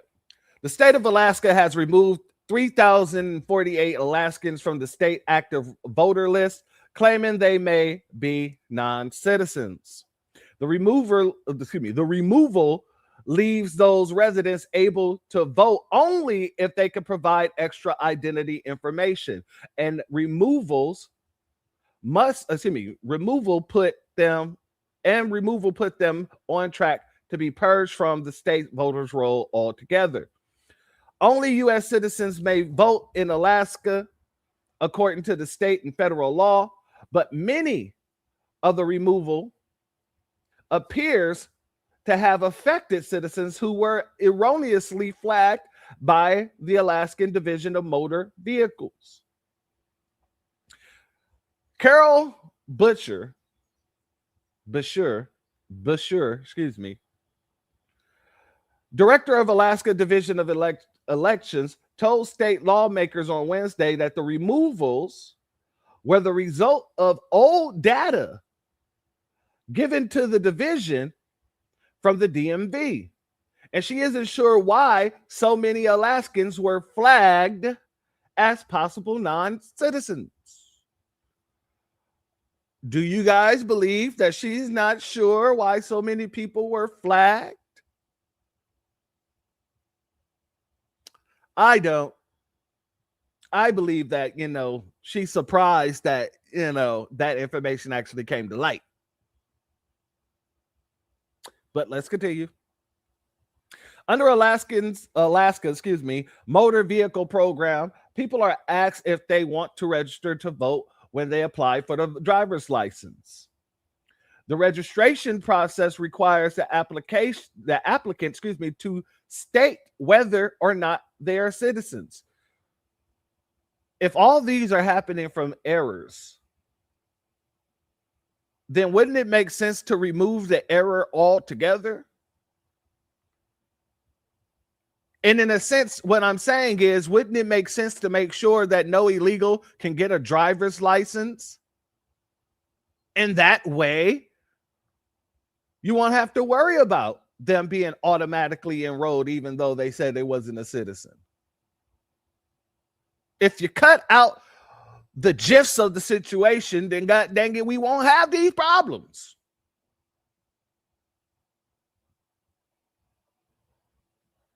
Election officials check the state voter roll against DMV records several times per year, searching for people who may be incorrectly registered to vote here. That usually results in more like 200 names. That's still 200 too many. That's still 200 too many. That usually results in more like 200 names being flagged for extra attention, Beecher said. The latest check found a lot more names than we were expecting, Beecher said. We believe that when we did the match, that a lot of old data was picked up somehow. Yeah, you would say that. You would absolutely say that. Shout out to our sister Brooke in the building. Much love to you. And thank you for being here, my sister Queen. And in case you all don't know, our sister have a call to action because she is trying to get a float for the African American parade out there in Harlem. So please make sure y'all go and support our sister and make sure that we have representation in a parade that was supposed to be for us. And it's still for us. And if you're business owners, please make sure that you contact her as well. That way, when you donate, you can donate with the intentions of having your name on it. And that way you can market yourself as well. So make sure y'all contact our good sister at brookcalltoaction.com. And I'm sure my sister will continue to put that link into the chat. And mods, if our sister have to dip out, please make sure you continue to put that link in the chat as well. Now let's get back over here. We believe when we did the match that a lot of old data was picked up somehow. So we're still fettering through that, she said. Beecher said that although the number of the names flagged by the DMV was very concerning, the state has an obligation to act on the agency's report. You're absolutely correct. That is your obligation to do. It is not disenfranchising the individual from being able to vote, but a measure the division has to take to make sure that we're only having citizens voting, she said. And that's how everyone should take it from state to state.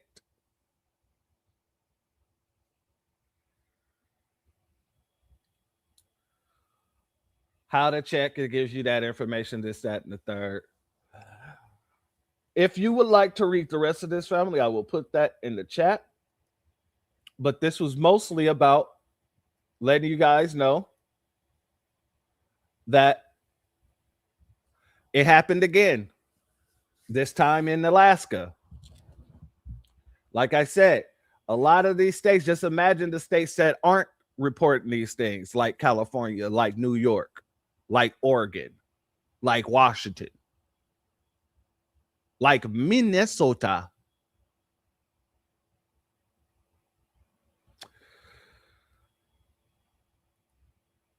And I want to show you here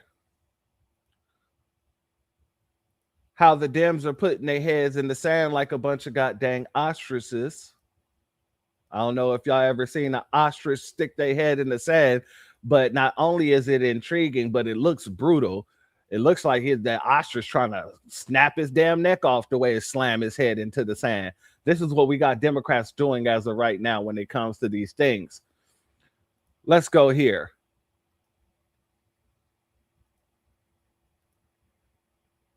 This woman on two separate occasions get caught up in what her conversation is. Now, I showed a clip about this of this same person. What was it? Wednesday? These are two new clips that she has. Curious to your thoughts on President Trump's big announcement last week regarding election interference. Obviously, these new declassified documents have come out showing that there's over 250,000 aliens registered to vote. I mean, is that not concerning to you? I mean, we want to make sure that, we have free and fair elections, and we already have laws in the books that help us deal with this kind of stuff. Nope, my bad, family. I sent the wrong one. Okay, well, let's go to this one, because this is absolutely just a mirrored version of the one I showed you on Wednesday. Let's go to this one. Hi, Congresswoman. Hi, sorry I'm late for a meeting. Well, you said the other day illegal aliens are voting in American elections. Can you just elaborate on that a little bit further? Because I thought Democrats always said aliens never vote, but now they do.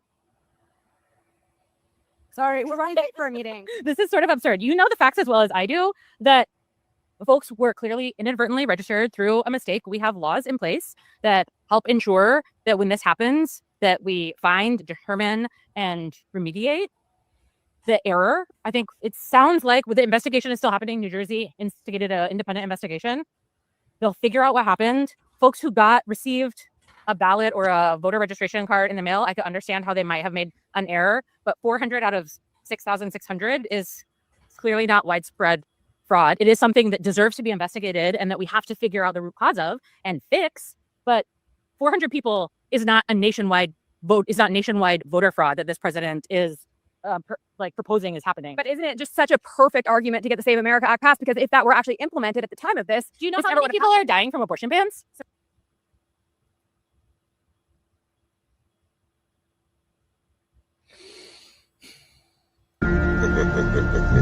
Shit. Got your ass. Deflection. Deflect. That's all I hear. Deflection. Deflect. Sean is the name of the game, and it is the word of the day. We're talking about voting here. Come on, Maria. Get it together. How do you go from talking about voters to talking about abortions?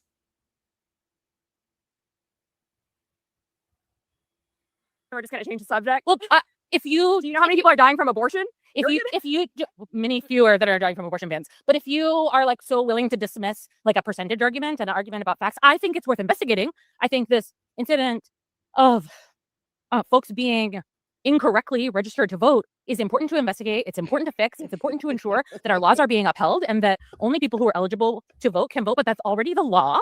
We don't have to pass another law to say what is already the law. Passing law doesn't even work. So don't we need another? So if you're arguing about percentages being irrelevant, can you do the math for what 400 out of 6,600 is? I have a hard time believing it's actually 400. I believe that if it's 400, the number's actually far greater, and it's probably happening in far more states. If it happens once, there's a very high possibility it happens again, right?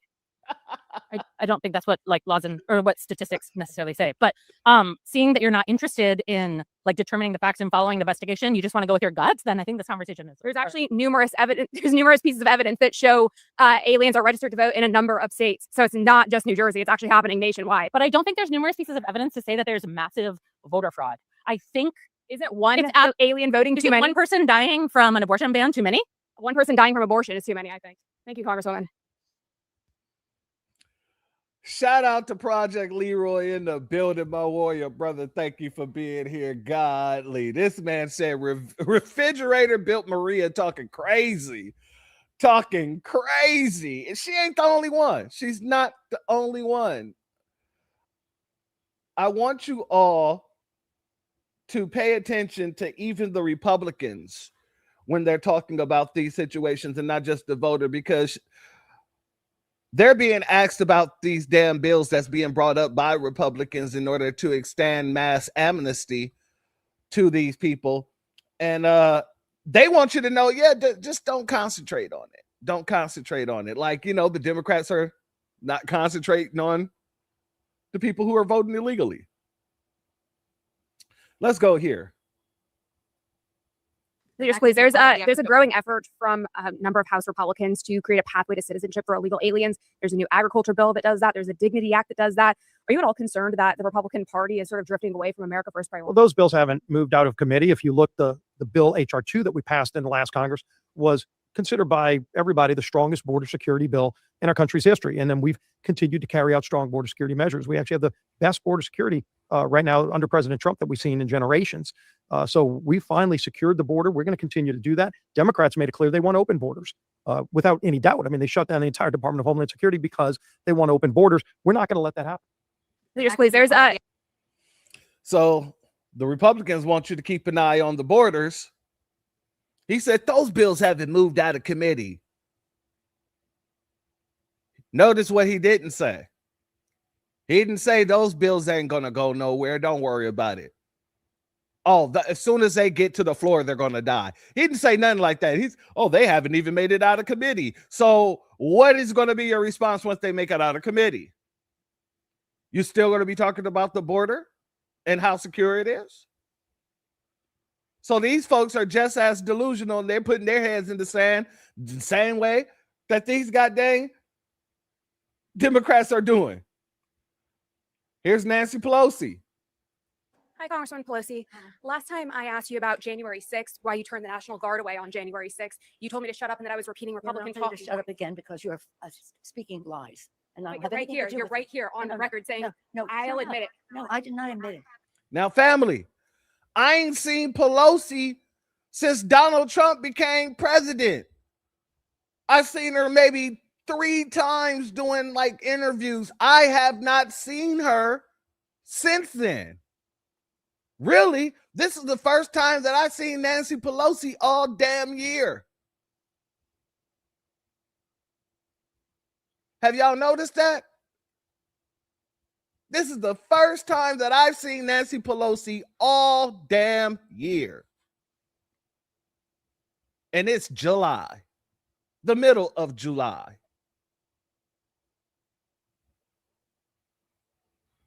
The president never would agree to send the National Guard. Don't waste your time or mine on you. Why was your daughter filming you on January 6th? Why don't you get away?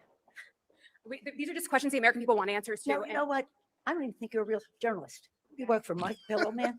Actually, I do, and we're very proud. I don't consider that journalism. Mike the Pillow Man, that's not journalism. I don't have any reason to talk to you. He'd love to give you a free we pillow. should record this. I want people to know that you are not a real journalist. You work for Mike the Pillow Man, and all you do is spout untruths. Okay. Get away from me. me. You can insult me all you Get want, away from me. Thank you, guys. Thank you, Congresswoman. We'll give you my pillow so you can have a nice sleep tonight, okay? Take care. Nancy wasn't having none of her stuff today. None of the shenanigans or chicanery. Let's go here.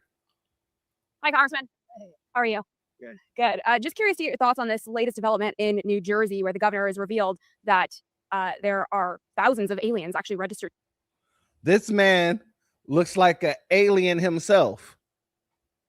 I'm not surprised by nothing this man does, because this man looks like a straight up alien himself.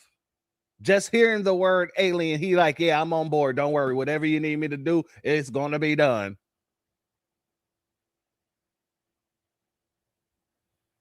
Let's hear what the Punjabi alien from ET has to say. To vote in a state, and 400 of them actually did vote. Democrats have long said illegals never vote in American elections. Obviously, that's not true. What are your thoughts on it? Well, only American citizens should vote in elections. Does this man has his eyebrows tattooed on? Does this man has his eyebrows tattooed onto his face? Do he got the same disease as Bobby Lashley? Because that's clearly a wig. That is clearly a wig. Man, these people are getting weirder and weirder by the goddamn day. I tell you what.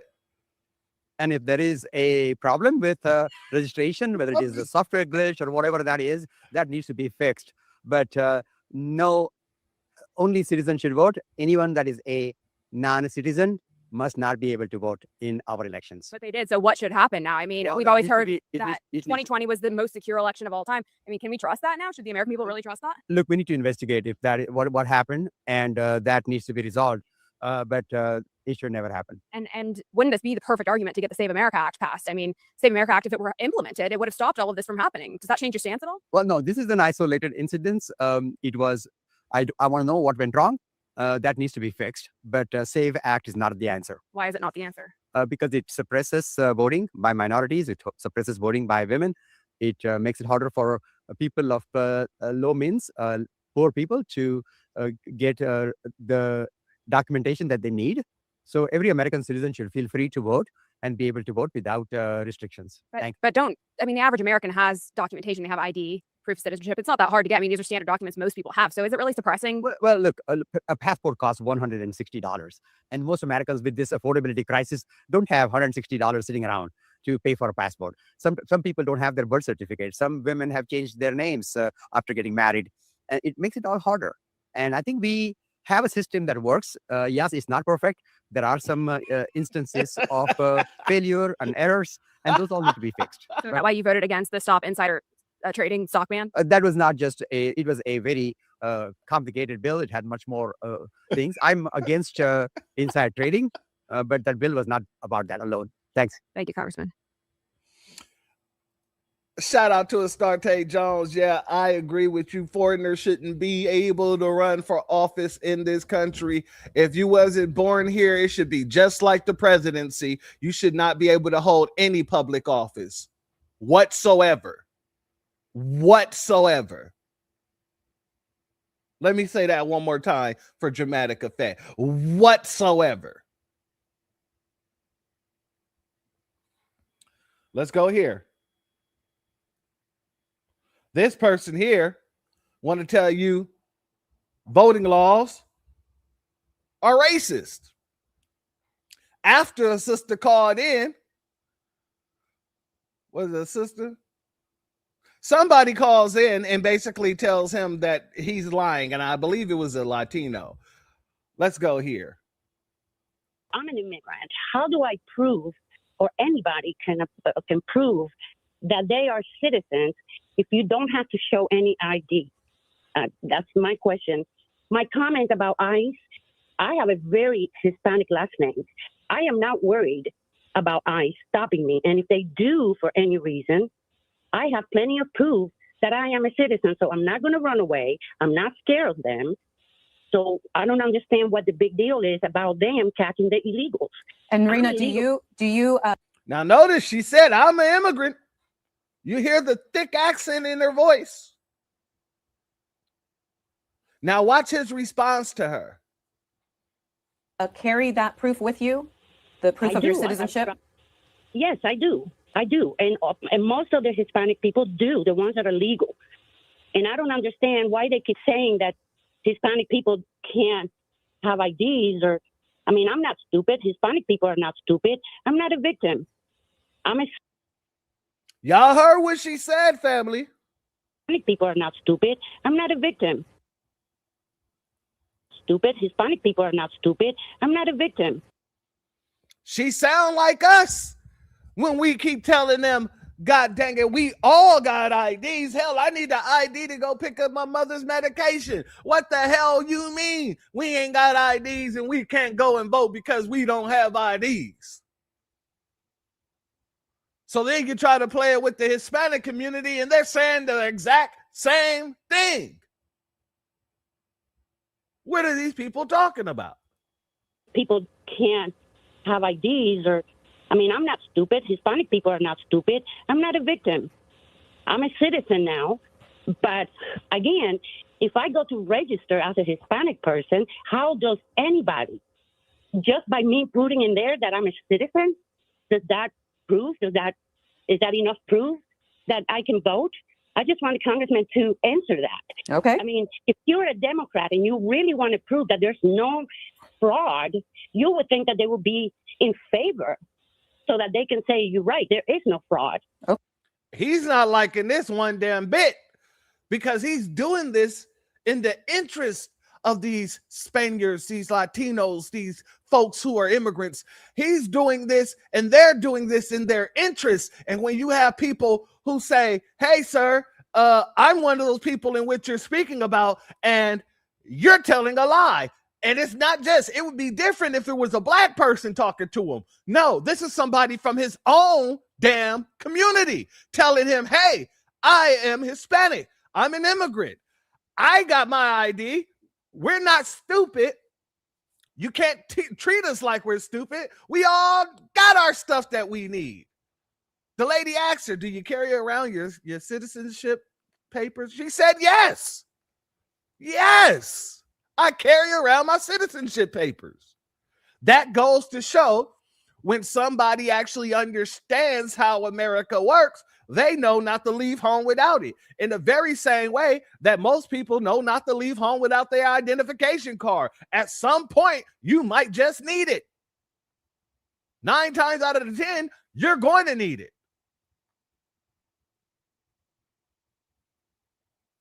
Let's listen to his response. Okay, Reina, let's get him to answer. So I'm Hispanic. I look very Hispanic. I got a Hispanic last name. Why should I have to prove that I'm a U.S. citizen when people who are white never get questioned about this at all?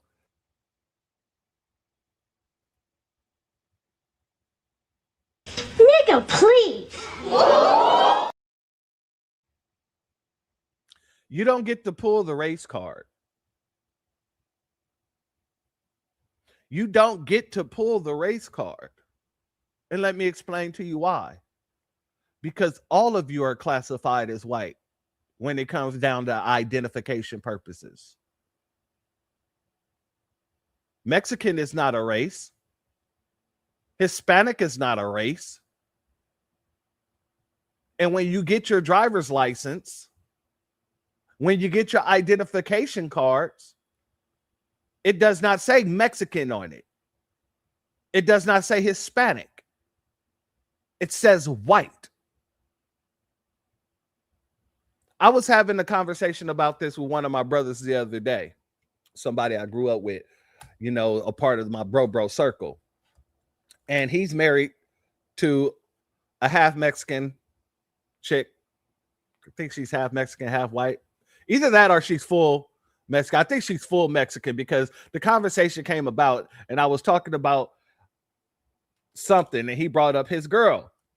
And I'm like, man, your girl's a white woman. And this man said, no, she ain't. She's Mexican. What the hell is your problem? This, that, the third. I said, man, I don't give a damn. I said, what does her identification card say? I said, go pull it out of her purse and tell me what does it say under race on her identification card. And then my other brother came in. He was like, yeah, but even though it says white, that don't count. They still brown. I'm like, God dang it, you guys just don't get it. They're white. They fought to be white, so they're white. That being said, this man, he's not allowed to use the race card because he's classified as white. That's it. So don't say when nobody white has to explain why they're here. Here's another thing. If you're breaking into a country and staying here illegally, and they're being protected by people who look like you because they're of your community, yeah, all of you would be under scrutiny. It should be. You're harboring a fugitive. So everybody needs to show their paperwork. That's how this works. You might not like that this is how it works, but that's how it works. It is a crime. And you guys are going around trying to perpetuate the crime and then look at everybody else as if we're crazy or racist for saying that this shouldn't be happening.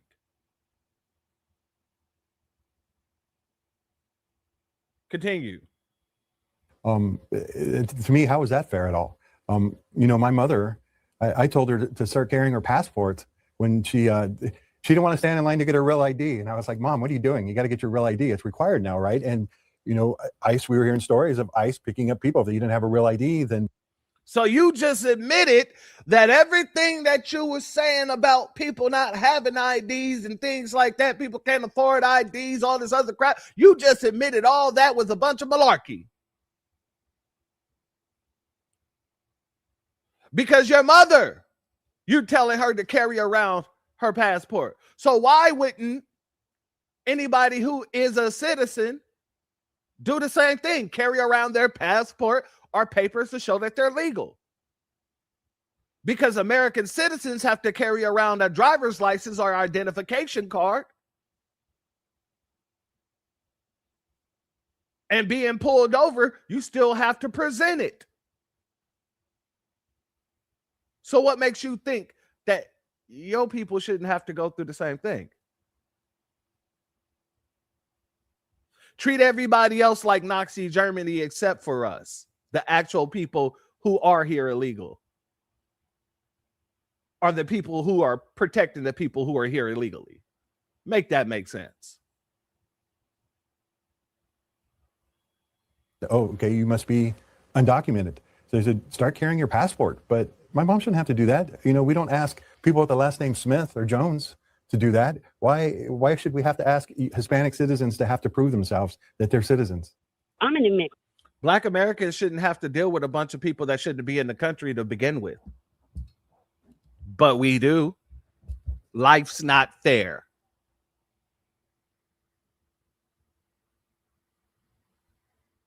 Our communities shouldn't be shut down in order to build freaking housing places for a bunch of folks who shouldn't be here to begin with. Life's not fair. Black Americans shouldn't have their votes diluted or their representation diluted because everybody want to have sanctuary cities all of a sudden to inflate the number of population so that they can have more seats in their state. Yeah, life's not fair. So if you got to show your identification to be able to vote, if you got to show your documentation to show that you're a citizen here in the country, I don't want to hear nothing about it. Y'all ain't even got a small percentage of the unfairness that foundational Black Americans had to go through. Not a small percentage. You ain't never seen the 0.1%. You're still in a 0.0000006%. Again, you're still at a 0.000000006% of the things we had to go through in this country. Not even, you ain't even got to a 0.1% yet. So miss me about what's fair.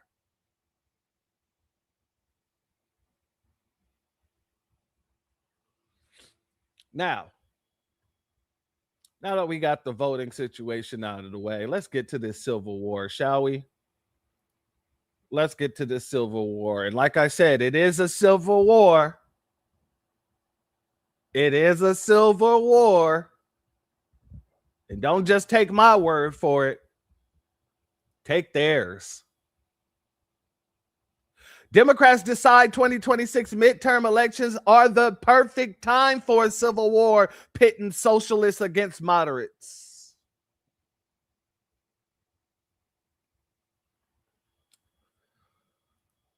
Oh, family. I'm going to drop this link into the chat because you might want to read it later in its full entirety. Let's scroll. When midterm campaigns began, Each major political party. Oh, also, this article is going to show both parties. This isn't just about Democrats, just so people understand why I'm doing this.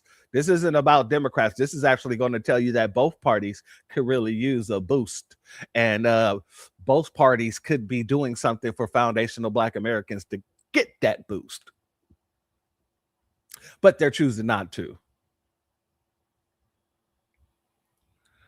When the midterm campaigning began, each major political party had a clear game plan. Republicans would emphasize border security and an economy that was finally shaking off years of high inflation. Democrats would focus attention on a deeply unpopular president, Donald Trump, to energize their voters. Notice, that's what they're depending on. Focusing attention on a deeply unpopular president.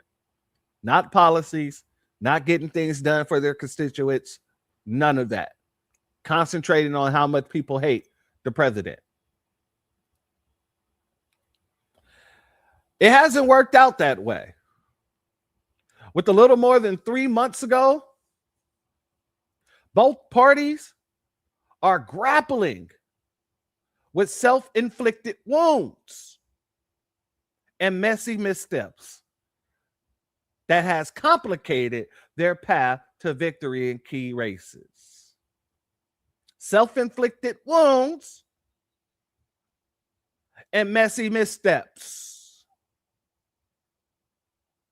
that complicated their pathway to victory. Shout out to 13 Mike Travels in the building, as well as our sister, Mrs. Denise Hood Tactics in the building. Shout out to you. Let's continue. Trump steered the country into a war against Iran with no end in sight, disrupting the global flow of oil, spiking prices at the pumps. He remains fixated on purging his party of decent.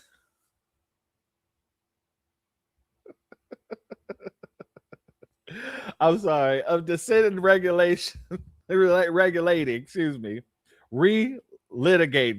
I don't know why I'm tripping. Okay. Relitigating his election defeat 6 years ago. I don't even know why he keeps doing it. Just move forward with it, but I get it. Election integrity, I get it, but still, this dude he is sinking his own ship on that too. But yeah, that is correct. Anyway, let's move forward. On the other side of the aisle, Democrats are in the throes of their internal civil war between moderates and progressives. As Democrat socialists successfully oust incumbents, some candidates have imploded in spectacular fashion, jeopardizing races the party had expected to win, jeopardizing races that the party expected to win, jeopardizing races that the party expected to win. Shout out to our sister Andrea Jones in the building. Much love to you, my sister queen. Thank you for being here. The drama has turned existential as each party faces a moment of reckoning. Democrats remain shaken by Trump being elected again and are desperately searching for a path back to power. Republicans are beginning to contemplate a post-Trump era. I wonder what that looks like, especially after MAGA. Even as the president maintains an iron grip on the party. Frank Luntz, a longtime pollster, said the year has been consumed by a sense of chaos and confusion. By a sense of chaos and confusion. We really don't know what's going to happen in November, he said. All these candidates rocked by a scandal. Democrats' latest turmoil has unfolded in Wisconsin, one of the most narrowly divided battleground states. Lieutenant Governor Sarah Rodriguez abandoned her bid for governor after the campaign finance scandal, just as she seemed to be consolidating support.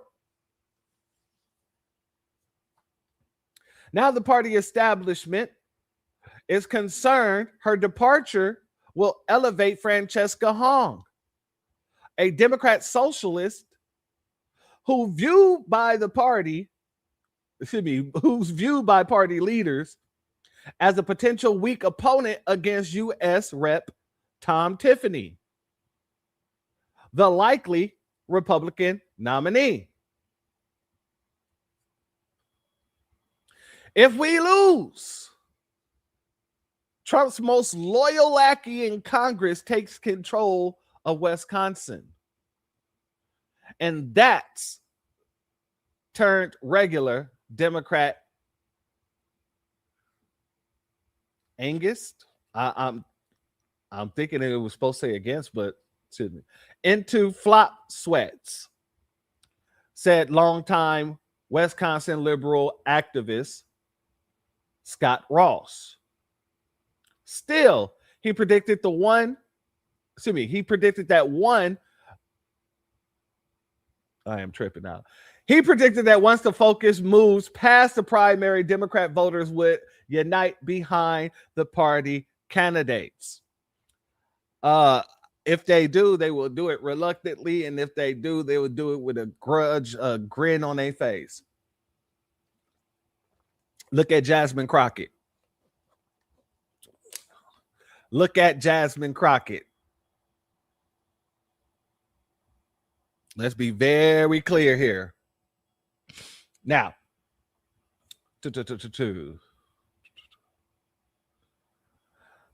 then there in Maine, where the party is eager to defeat Republican Senator Susan Collins as a part of the nationwide push to regain control of the chamber, Graham Plantner, an oyster farmer and political outsider, rode a wave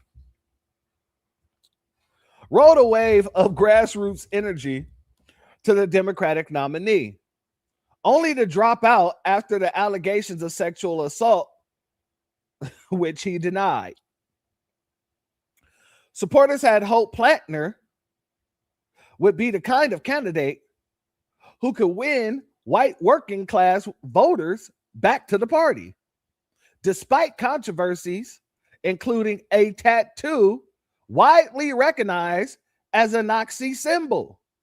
This is how desperate the Democratic Party has become. They're taking in open Nazis. And a history of inflammatory social media posts.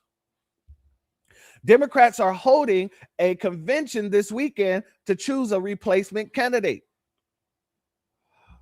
Celinda Lake, a Democratic pollster and consultant, said activists and voters have been willing to overlook potential vulnerabilities while supporting outsiders for office.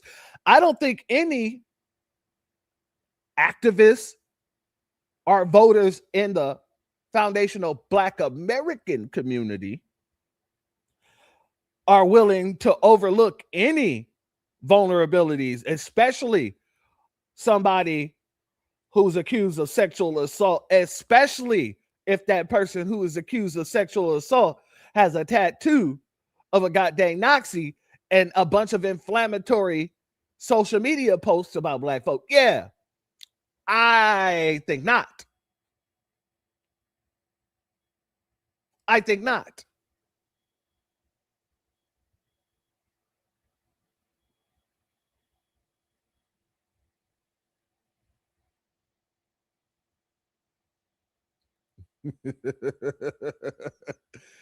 Miss Nisi, if I had the answer to that, I think I would be able to make $1 million.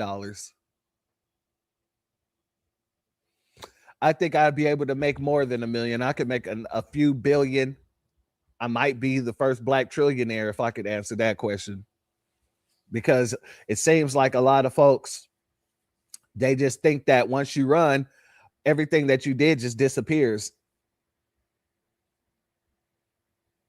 I'm just saying. People love to dig up those graves. People love to dig up those graves. Shout out to you, my sister. There's something in the air that has made these candidates incredibly reckless and thinking that they can get away with it, she said, pointing at the president as a potential explanation. I think Trump has kind of created a high-risk environment, she says. Very interesting. Mark Short, the former chief of staff to Trump's first-term Vice President Mike Pence, said the dynamic was reminiscent of 2010, when the Tea Party ushered in the wave of unvetted Republican candidates who famously beat establishment figures in primaries but lost in November, costing Republicans the Senate, even as they made gains in the House. The shoe, he said, is now on the other foot. I feel like when there is a lot of energy on one side that can tend to nominate candidates that create hurdles for you and limit what your gains could be, he said. That creates hurdles for you and what your gains could be. Division between Democrats are on display in key races.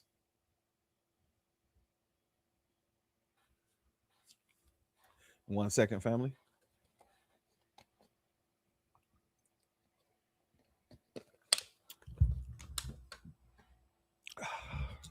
Other races are forcing Democrats to confront some of their deepest divisions. In Michigan, Senate candidate in progressive favor Abdul El Sayed, I hope I said that right, but if not, oh well, has worried party leaders like Senate Democrat leader Chuck Schumer, who fears he's too far left to win the seat, which Democrats will need to hold on to, if they want to. I am tripping, Democrats will need to hold on to if they want a shot at winning the majority this year. Supporters point to the enthusiasm he garnered as a way forward for the party. Really? Okay. The primary also highlighted the schism, over Israel. A schism over Israel. El Sayed has described Israel's military campaign in Gaza as a genocide, an accusation rejected by Israel and the White House. In response, the American Israel Public Affairs Committee, or AIPAC, and its affiliate groups have spent close to $30 million backing primary rival Haley Stevens. Interesting. 30 million, huh?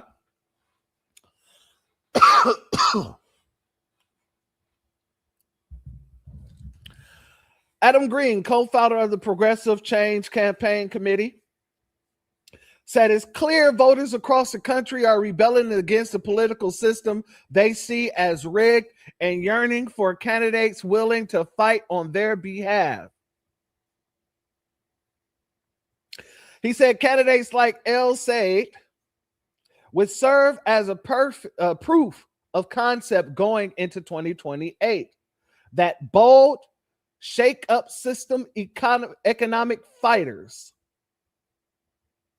are more electable in purple and red states than stall status quo corporate aligned Democrats. Damn, Nancy, you gonna let them talk to you like that?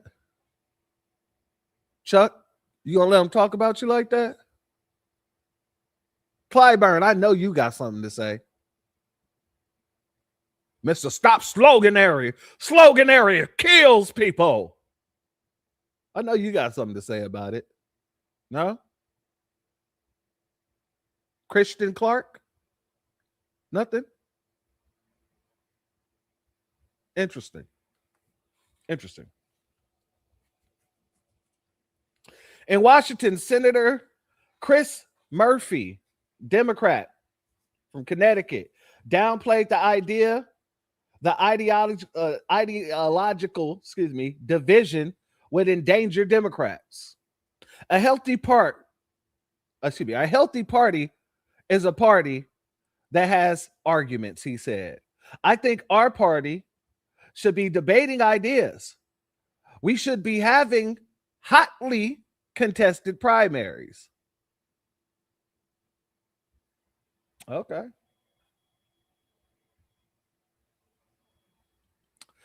Republicans rocked by retirements and ousted incumbents. Republicans are facing their own challenges as they try to buck history precedent and maintain congressional control. Trump reshaped this year's Senate map by sidelining some Republican incumbents and promoting loyalists to replace them. That includes in Texas, where he ousted longtime Senator John Cornyn,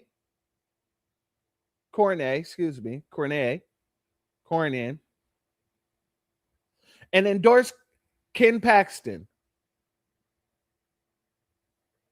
a fiery conservative with a lengthy history of corruption allegations.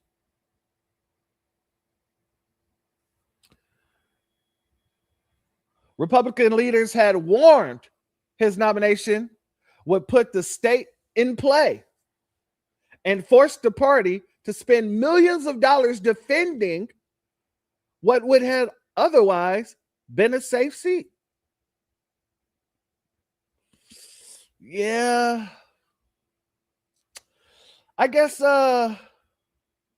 John here, he must not have been rocking with too many things that Donald Trump was saying and doing. Donald Trump saw fit to get him out of there, coach. Anyhow, others choose to leave the party. In North Carolina, Senator Tom Tillis declined to run for re-election after feuding with Trump. Democrats hope to flip the seat with former Governor Roy Cooper.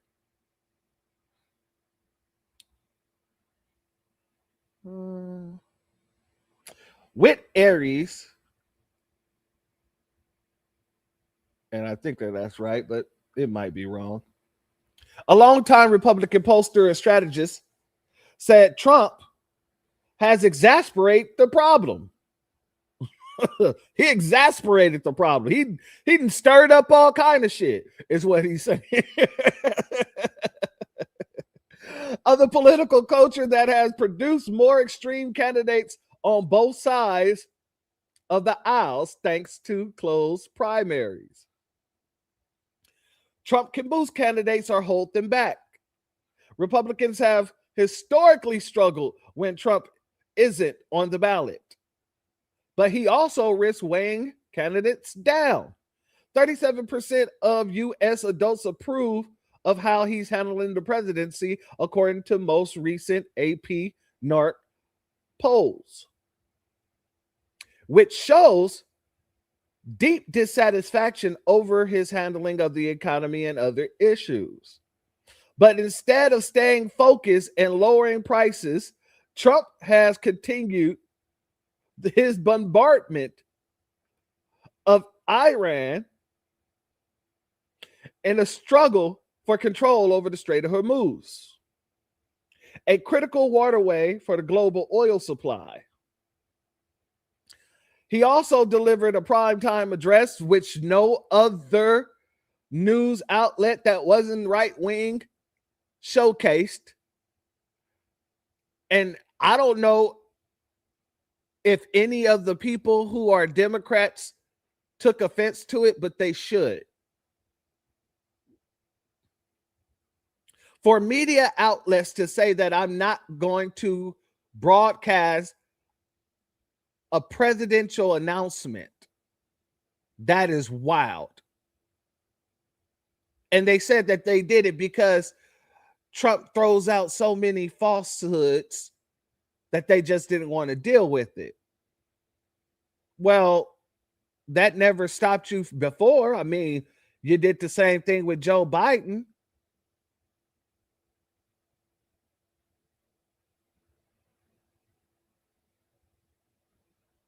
Just saying. Shout out to my sister Black Spider. She said, I respect the broadcasters. That's why I have never been timed out. I despise them telepathically. Oh, I love you. Shout out to our sister. I'm just saying here,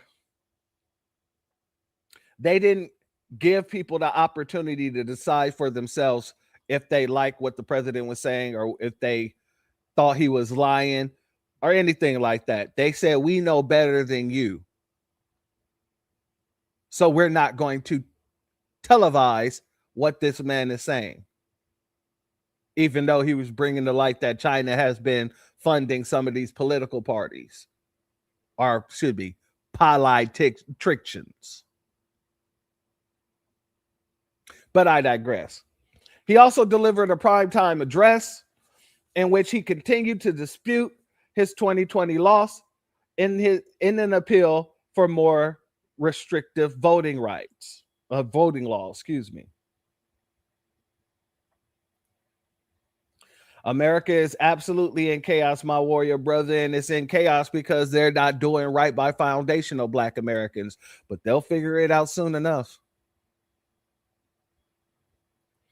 Shout out to our good brother John Son in the building. Much love to you and thank you for being here. Like they don't throw the same lies at us. Exactly. Exactly.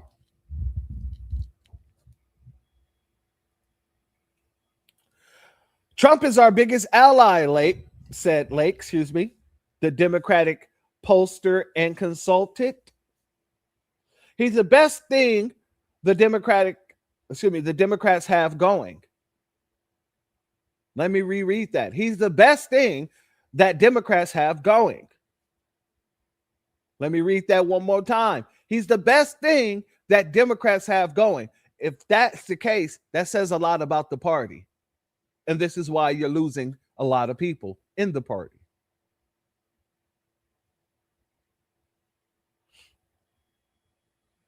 Shout out to Northside Roger in the building. He said, I love watching white folks ruin America. Hey, shout out. Black Americans going to have to make a choice. No, we already made our choice. Our choice is the couch. These folks can go and do whatever the hell they want to go and do and watch them come right back to us. We're like Thanos in that way. You did everything in your power, and where did it lead you? Right back here to us.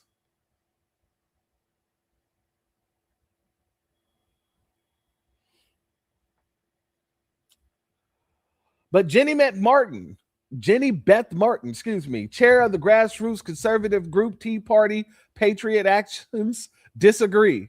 President Trump is the single greatest advantage Republicans have in the midterm election, she said in the statement. The energy and enthusiasm he generates is incomparable. And we're counting on him to motivate his supporters to go to the polls. So the Republicans are hedging their bets on Donald Trump's voters, and the Democrats are hedging their bets on Donald Trump messing up so much that he turns off his voters. Both parties are in a place where they could use foundational Black Americans. They just refuse to do anything. Let's go here, family.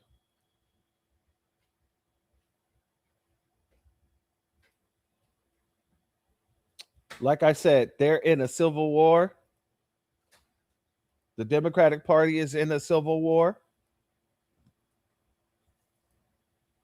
And the Republicans are trying to figure out what they can do to get Trump voters out, because a lot of them, whether you know it or not, there's a lot of folks in the Republican Party that rock with Israel and Donald Trump supporters. They're rocking with him. And then there's some people who aren't rocking with Israel. And the same thing is happening in the Democratic Party. So they're both technically in a civil war. Just right now, the Democrats' war is on full display. Let's get over to what Madani had to say as of recently about the whole split here. Mr. Mayor, I'd like to approach the Netanyahu issue from a different direction. Please. I wonder what you would say to your Palestinian supporters and others who voted for you because of your vow to arrest Benjamin Netanyahu and are disappointed with the fact that you can't do it. Some of them were taken to social media saying, arrest him anyway because ICE doesn't ask for permission, that you should just do it. And also, the second part of the question is, what do you think that these people who are frustrated with Netanyahu should do when he arrives in New York City for the United Nations meeting? I think one of the bedrocks of our city is protest. It is something that has been a part of what makes our city so special, that New Yorkers can express themselves, whether they are in support or in opposition, no matter on whatever topic. And I've always said that when we respect our Constitution, we also respect our First Amendment. And here in New York City, it'll always be a place where you can exercise that. And when it comes to the first question, I have made clear both that I believe that this is an arrest warrant that should be executed, and also that I would follow the laws that we had, and I would be respectful of those laws. And that is why I asked my administration to do a review of all applicable law. And I believe, however, in that same finding, that the United States government does have the ability to both joining the International Criminal Court and executing that warrant. And that is something that I want to see happen. I just want to follow up. I want to, two questions really. Can you tap into the disappointment that people in the Palestinian community feel that you're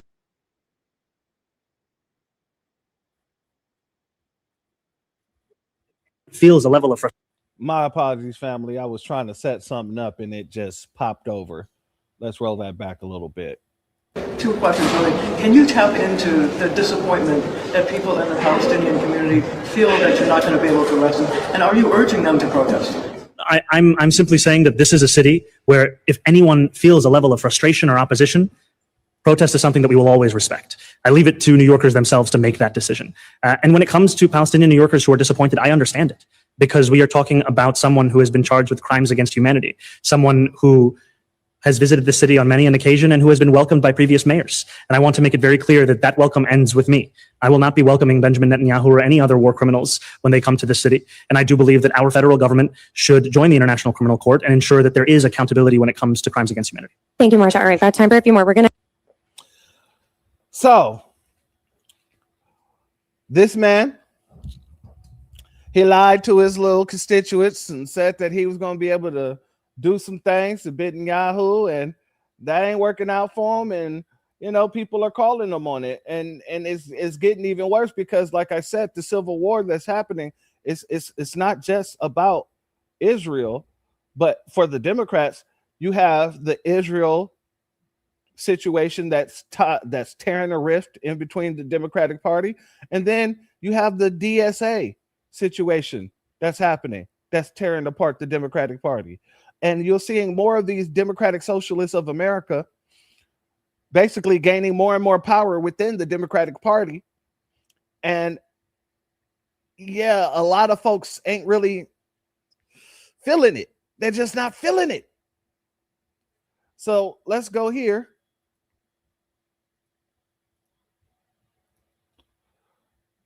Andy Bashir. Big tent party. We Andy Bashirski, excuse me, whatever. Democratic Party has to be a big tent party. We have democracy in our names, which means we have to be able to disagree on some things, but be willing to work together on the things that matter most to people. And I actually don't think that the Democratic base or voters have necessarily shifted.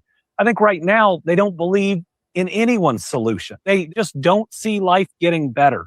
And I will say this, many who are running under the Democratic Socialist brand or the Progressive brand are making their case with just extreme passion. They are convincing voters that they will work as hard as they can, and that's what voters are asking for right now. They're not just saying fight with Donald Trump, they're saying fight for me. And so I think as Democrats, we've got to make our case as strongly as possible while also still having realistic solutions, because listen, you can run however you want, but when you win, you have to get results, and that's what you see, especially with Democratic governors. The Democratic Party has to be a big tent party.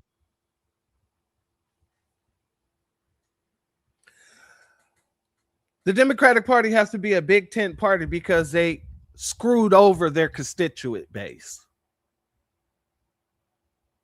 You didn't need to be a big tent party when you had foundational Black Americans voting for you for 60 damn years, did you?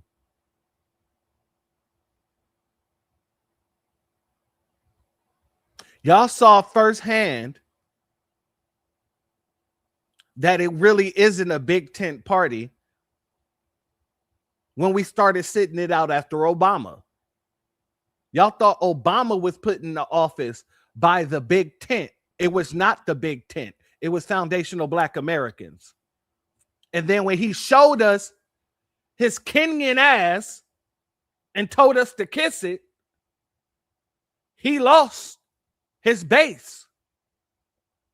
And the Democratic Party lost the base. So now here you are talking about we need to have a big tent because you can't get people out to go and vote for you.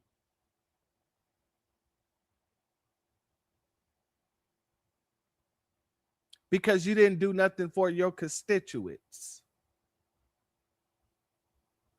So now y'all got to bring in socialists. You got to bring in Nazis. You got to bring in everybody under the sun to make sure the Democrats have a chance.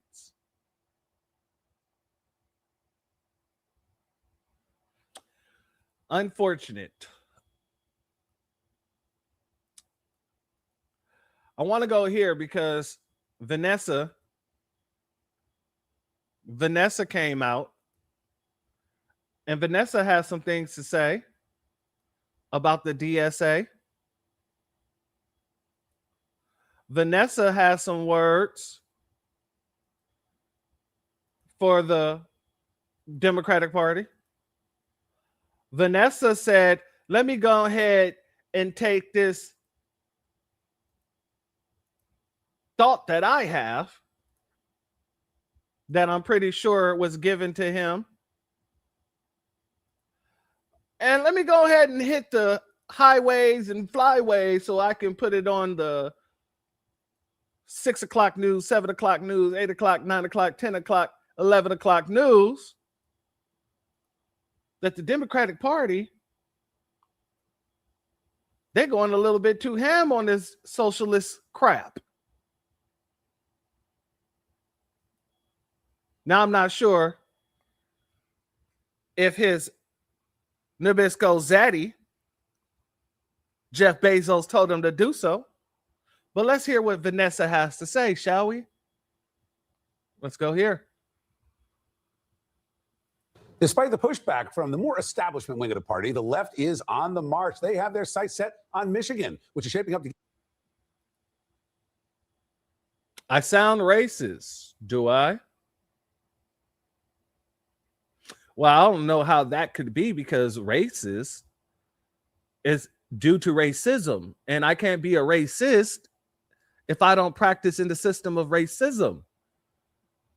I don't use prejudice plus power in order to keep anybody from anything. So yes, sounding racist, I don't think that I do. Now, maybe you were speaking about somebody else. If so, please clarify. Let's get into it. Give an indicator of where the party is headed. Congresswoman Haley Stevens is backed by Senator Chuck Schumer, and the establishment is facing off against Abdul al-Sayed, who has the backing of AOC and Bernie Sanders, among other socialist leaders. Now, that race has become ground zero in the fight for the future of the party. Over the weekend, al-Sayed attacked ICE and pro-Israel Americans, two of the primary issues causing the fracture within the party. If I'm ICE, you damn well better believe I'm dangerous. If you're AIPAC, I'm dangerous. Send in the clowns. Let's talk more about this with Republican New York City Councilwoman Vicky Palladino and former communications director for Alexandria Ocasio-Cortez, Corbin Trent. Welcome to you both. Thank you, Barry's. All right, Corbin, I'd like to start with you on this from a Democratic standpoint. How dangerous is this for the Democratic Party? You've now got a split right down the middle. This split rivals any MAGA split that the Republican Party had going back to the last couple of elections. How does the Democrat Party come out of this when you've got candidates outright talking about communism? What candidates are talking about communism? There ain't a single one talking about communism, but we'll put that aside. What I think you have right now in the Democratic Party is something you had back, 2014, 2012, 2010 in the Republican Party when it was called the Tea Party. And, they wanted to abolish the Department of Education, the Department of Energy, Medicare, Medicaid, Fannie Mae, Freddie Mac. They wanted to abolish the whole blasted thing. But what it did is it created an anti-establishment wing, and it opened up a lane for people to say, hey, what we've got systematically is not working. And it led to the election of Donald Trump. It led to the election of a lot of people in the Freedom Caucus. And it broadened the ideas that were acceptable in the Republican Party. And I think that's what's happening here. You're seeing a broadening of the ideas. I don't think fire departments are communism. I don't think libraries are communism. I don't think that the dozens of dams and bridges and roads that we have built around here in East Tennessee are communism. I think that's how you build countries, it turns out. Yeah, Vicky, I think it's interesting because, we hear, this is sort of what that clip from Bill Maher was sort of referencing a lot of the Democrats who say, no, that's not what we're talking about, and Corbin talking about infrastructure and all of these things. Whereas, even someone who is more traditionally liberal, a traditional Democrat like Bill Maher says, no, you're talking about socialism and beyond. He said he doesn't want to live in communist America. He's read the actual statements and the claims of what these people want to do. A Fox News host went after one of CNN's own tonight, and Van Jones was going viral in part because of a post that he made over the weekend. It struck a nerve with both the right and the left, right? We showed you Fox, but on the left, well, there was a lot of response to this too. So let me read in part what Van wrote. He wrote, I'm tired of being told that to be a progressive, I now must swear allegiance to crazy ideas. I'm a strong Democrat with a winning bipartisan track record. I'm rooted in progressive ideals and policies, criminal justice reform, Green New Deal, Medicare for all, free education, clean air and water. Those are ideas I fought for my entire life. But some people in groups like the DSA are pushing an agenda far outside those ideals. Supporting Hamas is not progressive. No police, no prisons, no borders is not progressive. Celebrating the murder of Israeli civilians is not progressive. These ideas are, Van's all caps, regressive. And Van Jones is now out front along with Gretchen Carlson. So Van, your post struck a nerve, right? We saw it strike a nerve on Fox News. I saw it strike a nerve among many on the left. Yes. Okay. For whom some of those things you mentioned have become passionate rallying calls, right? Yeah. But you knew it was going to. You didn't. Van Jones doesn't walk into a moment like this being like, "Oh, I don't think this is going to have a splash." Let me go like this. Oh, why? To you. Why do you say? Because this was necessary. Thank you. This was especially from your voice. Now I'm going to let you respond first because this is about you, and then I can pick up. Well, listen, I cannot tell you this phone has been blowing up all day. Governors from both parties, senators from both parties, Democrats in the House calling, thanking me for saying what everybody's been saying behind the scenes, which is that this stuff is going too far. I am a progressive Democrat. You want to talk about prison reform? I've done it as well as anybody, Republican Democrats in the South with Trump. I've done prison reform. I never said have no prisons. Where are you going to put the Klan? You know what else he did with Trump? Cry over a goddamn pen. Who should I give this pen to? Van was like, me. Oh, me, please, Mr. President, me. Trump was like, here you go. Take it, little Negro boy. Just want to remind y'all who we're listening to. I've done police reform. I never said no police. Where are you going to put the pedophiles? Who's going to grab the pedophiles? This stuff is going too far. And part of the thing that has to happen is we saw what happened in the Republican Party when things started going in a nutty direction and nobody stood up. I am happy that the young people are fighting for affordability, Medicare for all the good things. I've been waiting my whole life to see a youth movement do what it's doing, but it's being hijacked by people who are putting in nutty ideas, supporting terrorists, nutty ideas saying that we don't need cops in prison. We can't deport anybody, even if they rape somebody. Who said this? Chevalier. Where did Chevalier? Chevalier is going to is Yes. the Democratic nominee. So sorry, DSA nominee for Congress now from the Bronx Yes. in New York. I just want to say that there was a shockwave through this party when Mamdani, who everybody's excited about, stabbed in the back Espiat, who was the chair of the Congressional Hispanic Caucus, beloved by everybody, who backed Mamdani. Oh, the dirty laundry is coming out here today. Family, I hope you got your popcorn. I hope you got you something good to drink, because family, the tea is being dished out today. Let's get them back in there. Send in the clowns. Mamdani said, I will back you. Then he turns around, stabs him in the back. Back Chevalier. And back Chevalier, who has no credentials except she's known for having celebrated October 7th murders of Israelis on October 8th and never apologized. This sent a shockwave through the party. People said, hold on a second. Why, of all the people in New York City, would Mamdani pick this person to betray someone? And then no one says anything. Everybody's Okay, quiet. so Gretchen, I'm let me not ask- afraid to talk but about that's it. why it's so important for him to say it. Now that seat, though, let's take the example that you gave. Okay, that specific seat that we're talking about is a Democratic seat. So you can put someone as far left as you want or moderate as you want. A Democrat's going to win. So I guess what I'm saying, Gretchen, is does this affect the midterms when you're looking at seats that are not like that? Yeah. Seats that are purple where your nominee is not somebody who said the things that Van just No, said. because look at the movement that's been created. It's what the media is talking about. And it's not just in New York. We're talking about Michigan now. We're talking about Colorado. We're talking about a bunch of other states where this movement is going on. And I think it was so important that Van Jones said this, because quite honestly, you were thought of as way over on the left. I am. I know. I know. I'm just not And- crazy.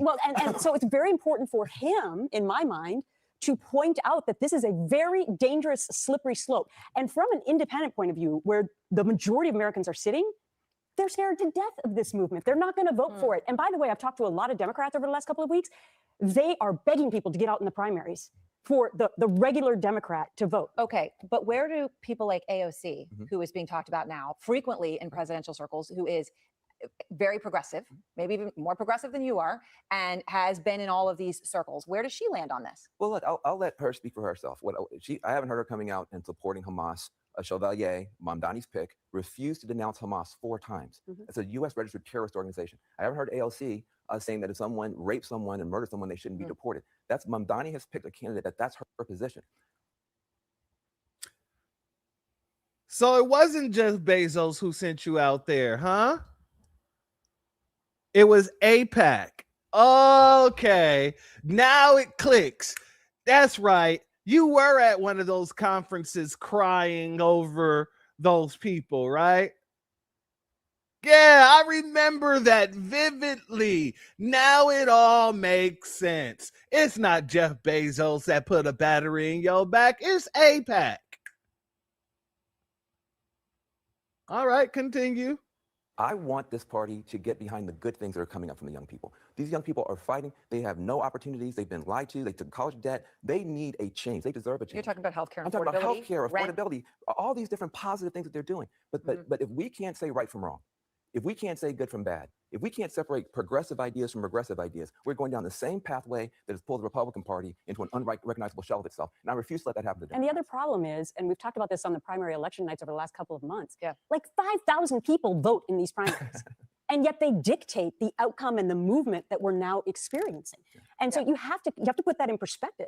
But at the same time, you have to be very concerned about that. So if you, like, independents can't vote in primaries. Yeah, we gotta So fix that. in this case, it's up to Democrats to go out and get Well, the to the concept polls. of an open primary would make a huge difference If they agree with in you. the red and the blue, right? And in both extremes.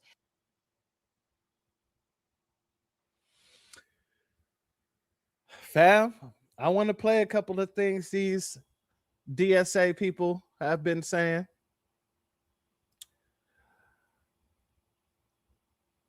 This candidate here, Millet Kairos, Ethiopian born. Let's hear what he had to say.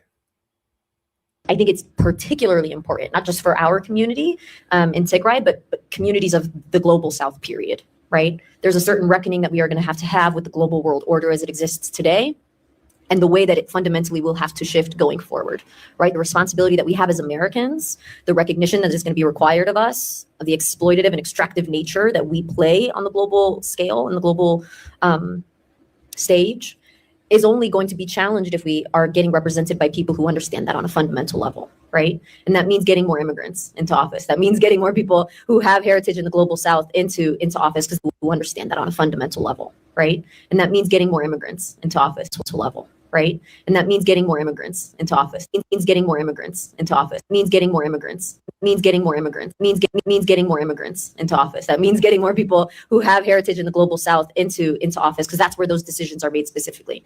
I think it's particular.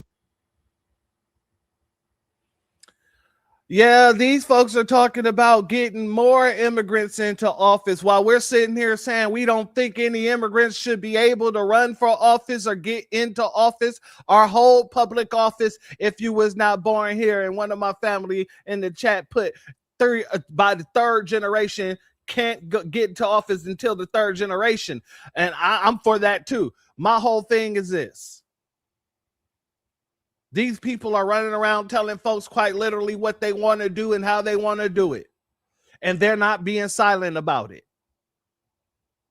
They're trying to get more immigrants into your politics. More people from the global South into your politics.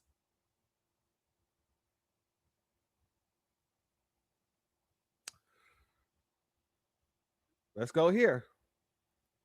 Remind me of the 1930s. I couldn't agree with you more. There is no question that the anti-fascism is also rising, and the fascists were on our shore back then. And what we're committed to now is fighting what? Socialists? I mean, the idea of having healthcare that everyone communist, can, socialist, very antithetical to the American Are they the same or are they different? Because I think socialism, TVA, where I'm from, East Tennessee, was built by socialism. The TVA was built by it. Oak Ridge was built by it. Factories were built by it. Alcoa built by it. socialism? America, absolutely. Government workers, 90% of the people that built those having a government is not the same as having socialism. Well, so if it's not the government doing the work and the government building things for the people and then keeping ownership of it, if that's not what socialism is, then what is it? You tell me. If it's not direct employees building the, so you're saying any level of or any amount of government is socialism. I think your guys are actually. We're not you're the ones that label all this stuff. You have a whole faction of your party called Democratic Socialists of America who are running on things well beyond basic government services. They're running on absolute and total radical anarchy that is antithetical to the American. Let me ask you a point of clarification. Do you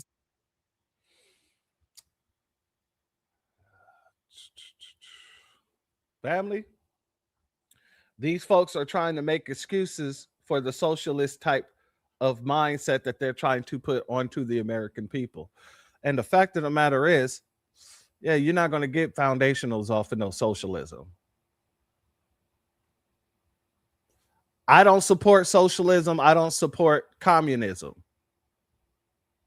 Anybody who think that they should come here and create social programs for a bunch of people who are just getting here, and the taxpayers are going to be paying for it, and they claim it's going to be from the ruling elites. They're going to force them to pay their fair share while these people are being paid by these very same people. You can kiss my black ass. And I'm going to let you know this right here and right now. I'm never going to support any type of socialist programs. Y'all going to have to pay up those reparations. You want Medicare for all? You're going to need to pay reparations. You want a universal labor wage? Pay those reparations. Universal housing?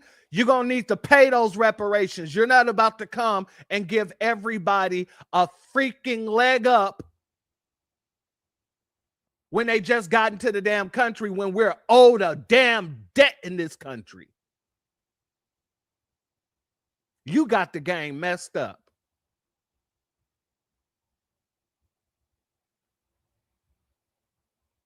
You're going to pay us what you owe us. And then you can go and do what you like. Because here's the thing, once we're paid what we're owed, we're just going to continue to build our wealth. And if y'all want to destroy the rest of the country, foundational Black Americans, our America will be just fine. And y'all can do whatever you do with the rest of America. Just leave us out of it and leave us alone. But you're not about to come into this America thinking that you're going to get a bunch of people into office that's going to then turn their nose at our goddamn justice claim to create some sort of socialist utopia. You got the gang messed up. And just so y'all know, socialism don't work and it's never worked. So if it's not going to work in this country, y'all going to pay us out before y'all even get there.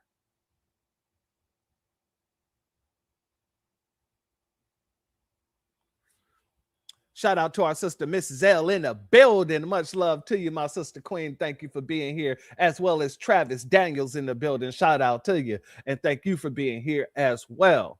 Let's continue. I would like to go here next.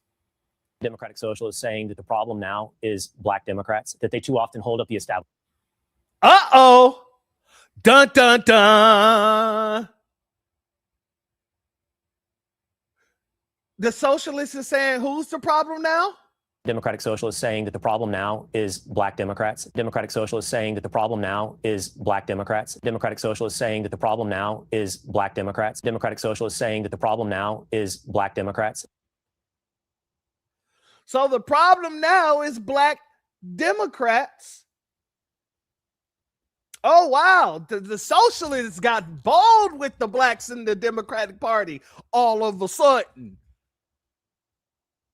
Not only are Black Democrats being starved out of funding so that they can run their campaigns, but now they're being blamed for everything that's wrong with the Democratic Party. Oh, family, I told you the popcorn. Oh, the get your drinks, get the popcorn, because this tea is piping hot. It is piping hot. That they too often hold up the establishment. They too often support capitalism. Now, Black Democrats, you're the enemy of socialism. Yes, I have seen that, and the belief that these people uphold an imperialist system. And I think John Lewis would turn in his grave to hear people within the Democratic Party speak that way. It's incredibly insulting, I think, to Black voters to believe that just because they are voting the way that you choose, you want them to vote, that they are low information. Not just that, my brother. Not just that. Whose pictures they are cycling through. It's not just a bunch of different Democrats. It is one Democrat, and they cycling through a bunch of different pictures of that one Democrat. Oh, this was written by the Most High's hand. I have seen that, and the belief that these people uphold an imperialist system. And I think John Lewis would turn in his grave to hear people within the Democratic Party speak that way. It's incredibly insulting, I think, to Black voters to believe that just because they are voting the way that you choose, you want them to vote, that they are low information or they don't have all the facts. I think a lot of people see exactly what's in front of them, and they're not buying it. I think the direct quote was, "You are," and I think in this case it's probably directly, in part directed at you, Yemisi. You are defanging the white socialists. You have defanged them, and for that we congratulate you. Good job, Yemisi. All right, thank you so much, Democratic Socialists. Family, this whole situation with the DSA is looking like a gift horse, and I don't stare no gift horse in the mouth. No. All the Black Democrats that's been practicing benign neglect, now the spotlight's on you. You are being deprived of funding, so you can't run your campaigns. You're being blamed for the ailments of the Democratic Party because you keep holding up the imperialistic system. Oh, family, yeah. It's looking like, yeah. Look, there you go. Looking like a flashlight. It is shining, blinding. Oh, y'all. Oh, Democrats, Black Democrats, come to the front of the class. Come to the front of the class. To the young lady that says she has 4 degrees and she still can't understand how to get us engaged. Come to the front of the class. Come to the front of the class. You're all idiots. And that ABK is proven to you that everything that the black grassroots has said and has said about the Democratic Party is absolute. No matter if you look high, no matter if you look low, if you look to the left, if you look to the right, foundational black Americans are correct on all sides.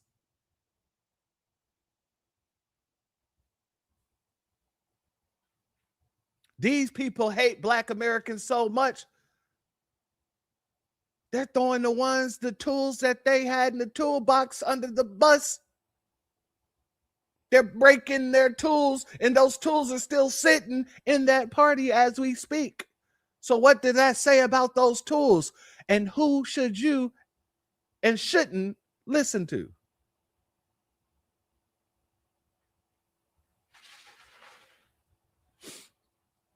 I want to go here, family. This is pretty interesting. A New York City black Democrat leader is criticizing the Democrat Socialists of America, the DSA, calls that group a bunch of white supremacists. Queens Borough President Don. Wait, what? Wait, what? What the does that mean, Kobe Bryant? So you can see white supremacy within the Democratic Party when it's DSA. But when it's the old guard, you didn't see any white supremacy under Joe Biden. You didn't see any white supremacy. You didn't see any white supremacy under President Obama, Bill Clinton. No white supremacy. Oh, all of a sudden, here comes the Democrat socialists, and all of a sudden, black folks understand white supremacy in the Democratic Party. Black folk can call out white supremacy in the Democratic Party. And you say, oh, shout out to our sister Brooke. You say that he endorsed Mandani? And now he's calling the group that Mandani belongs to a white supremacist group? Oh, man, you got to understand this is written by the Most High's hand. Jesus Christ, let's continue. Donovan Richards comparing New York City Mayor Zohran Mamdani's pals in the DSA to white supremacists. So think about that. He breaks this on social media. He says all white supremacy comes in all forms, and targeting this at the DSA. It's very interesting. The comment originating from an online debate after a report in the New York Times highlighted how the extreme left wing of the Democrat Party focuses on furthering the group's agenda and largely has blinders on when it comes to Black and Latino members and issues important to them in the 5 boroughs. So Richards followed up with that post with another one quoting Malcolm X, comparing white conservatives to white. Fuck him, goddammit, and fuck anybody with his ass. Yeah. Don't sit here and use Malcolm X's quote about white liberals versus white conservatives when you've been sitting there quiet the whole time in the party while these liberals have been running run shot over us in our communities. Don't you dare bring up goddamn Malik El-Shabazz. How dare you?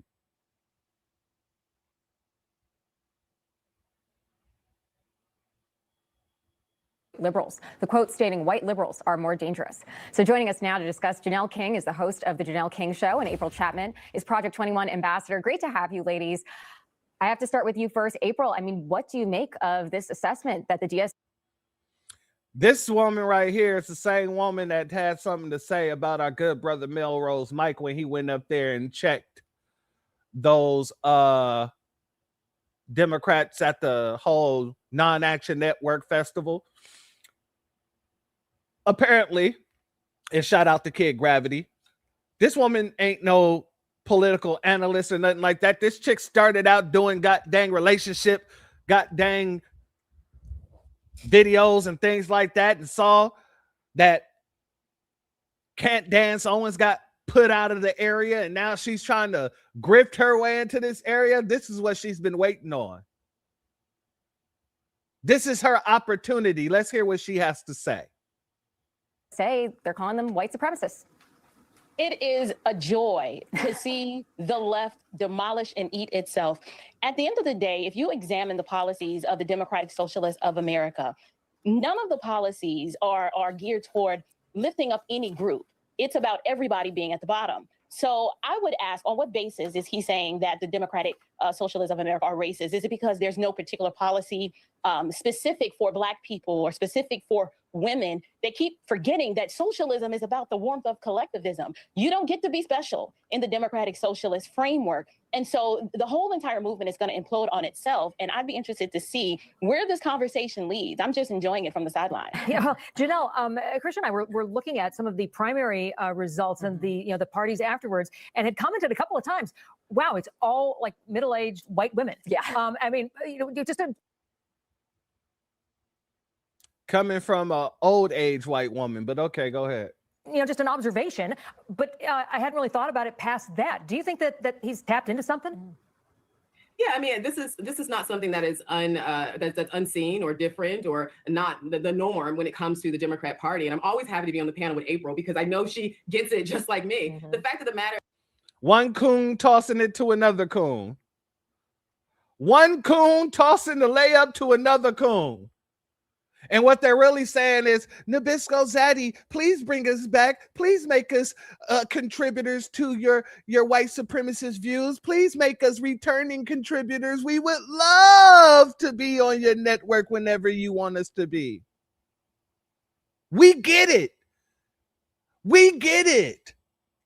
Now, those other Black folks, they don't get it. But we get it, Nabisco Zaddy. That's what this is. Is what they see, particularly white liberal women that are older white liberal women, is that they're dealing with this whole white guilt. They're dealing with the bleeding heart syndrome, and it's all coming from narratives. The fact of the matter is racism and white supremacy and the claim of racism is extremely profitable, and it's easier to compete when you are tilting the playing field a little bit or getting a crutch in order to assist you while everyone else is competing like normal. The fact of the matter is when you have these threats of racism and when you decide that we're no longer going to push this, we're no longer going to make this the narrative, a lot's going to happen. The ambulance chasers who make money off of chasing down these ambulances are going to go away. Minority contracts that are only given to minorities will go away. National funding will cease. So it's profitable and they see it, they're using it, and they're doing it on the backs of minorities, and it's just absurd. Yeah. Shout out to Lydia Madison, absolutely blind and excuse me. I was about to sneeze something vicious. Blind imitation, blind obedience, neither is right. And you are absolutely correct. You are absolutely correct. And yes, I see it in the chat. Let's get it in once again. Send in the clowns. Now I want to go here to Michigan Democrat Hillary Shelton, who refused to support Abdul Said El Said because he campaigns with Hassan Piker. And I want y'all to hear, because this is hilarious, how she puts it. And she makes sure to put it 4 or 5 times the same way. Choosing to campaign with Hassan Piker, who said America deserved September 11. Sure, he went on to disavow those comments, but I'm telling you, nobody on my team would ever, come even close to making a comment like that. So will you not back him if he wins the primary? Will you not support him? Jake, I think that it's really important to make a clear distance from yourself and these comments, and that's exactly what I've been doing, in this race. I will not even come close to being associated with comments like America deserved September 11. Well, he would say, Dr. Sayed would say, well, I didn't say that, and I don't think that. Hassan Piker said it, and I don't agree with everything everybody I campaign with says. But here's the critical point on that, Jake, is that he might say that, right? And sure, I give him credit for disavowing it after the fact. But the reality is he also didn't have to choose to campaign with Hassan Piker. To me, that's a non-starter. Saying something like America deserved September 11. So, family, that's what's happening right now within the Democratic Party. There's a lot of infighting in the Democratic and Republican Party. But Vanessa was asked a question. Vanessa was asked, what does he think AOC have to say about some of these comments that these DSA members have been making? And Van Jones said, I'll leave that to her. Well, this is what she had to say. While being asked about her DSA members and the fact that they openly said that some of them are communist, this was AOC's response. I think these folks call everyone they don't like a communist. I think that America is a free country. They're out here palling around with whoever they want to pal around with. So what? People can do what they want. I'm not here to be the belief police around here. But isn't there concern that, this slippery slope towards socialism inevitably ends up as full-blown communism? I mean, no? I'm not concerned about America turning into a communist country in like a year. That is like, I think that is, sorry, guys. I think that's, I think it's very silly. I think you just think about how impossible it has been to raise the minimum wage in America in 10, 15, 20 years. We can't even raise the minimum wage.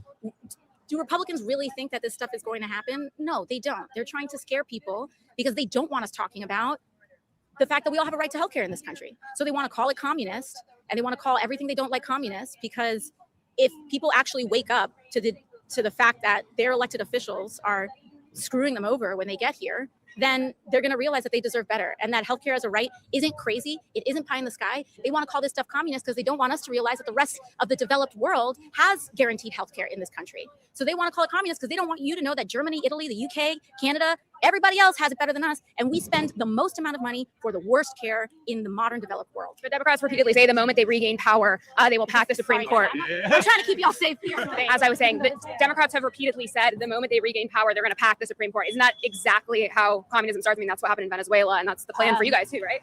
I mean, you should look at Mitch McConnell stealing Supreme Court seats from President Obama. You should look at this White House having very troubling financial entanglements. When you look at Brett Kavanaugh, you look at Samuel Alito, they're all taking private jets with billionaires, cutting private deals with them, ruling in their favor, acting as partisans. The fire is coming from inside that, or the alarm is calling, the call is coming from inside the house over there. And you've got a bunch of folks that are doing things that should be illegal, if not already. I mean, frankly, several people in the court should probably be impeached by now. So I think that what we should actually do is consider some of the common sense solutions. There should probably be at least one judge for each circuit court in the United States. So that would be about, 13 or so? That's how it originally started. We have 9 because we had 9 circuit courts. And then as we grew those circuit courts, if I'm not mistaken, we never accommodated the court size. That doesn't sound crazy to me. There are probably other proposals like, maybe Supreme Court justices shouldn't be financially entangled and taking private jets and with billionaires and sitting in their resorts. And yeah, they want to call that communism because these folks want to keep feeding from the trough. And what do you say to Americans who see you guys out there, quote unquote, fighting the oligarchy, yet arriving to all of these big events in private jets? I mean, is there a single billionaire involved in this situation? I don't think so. Then who does the jets belong to, Alexandria? Who does the $1 billion jets belong to, if not billionaires? This is the weird crap that these people try to say to you. And she made all of these assertions, right? And she was doing it to protect her beloved DSA. Why? Well, family, as of today, it is shown that Alexandria Ocasio-Cortez is leading in the presidential polls. Number 2 is Pete Buttigieg. But they're both beating Kamala Harris. And she was asked about it, and this is what she had to say. I feel very, humbled by the support of everyday people. I think that, polls go up, polls go down. That's kind of part of how all of this works. Why do you think yours are going up right now? You'd have to ask folks in New Hampshire. But does that change how you think about your future? I think when I make decisions about my life, they aren't just rooted in polls. They're rooted in what people need, what is best for the country, and what is appropriate for the moment. And I think that right now, the most important thing before the country right now is for Democrats to win the midterm elections. All right. So that's what I she feel had very that's what she had to say, but I also got to show you something else she had to say. And a lot of you feel the same way that I feel in this place. You know, they run her, they definitely are going to lose. 100% vote, they're going to lose. However, let me go ahead and play this for you here because they think that this is a good option. We cannot afford to leave Tennessee behind.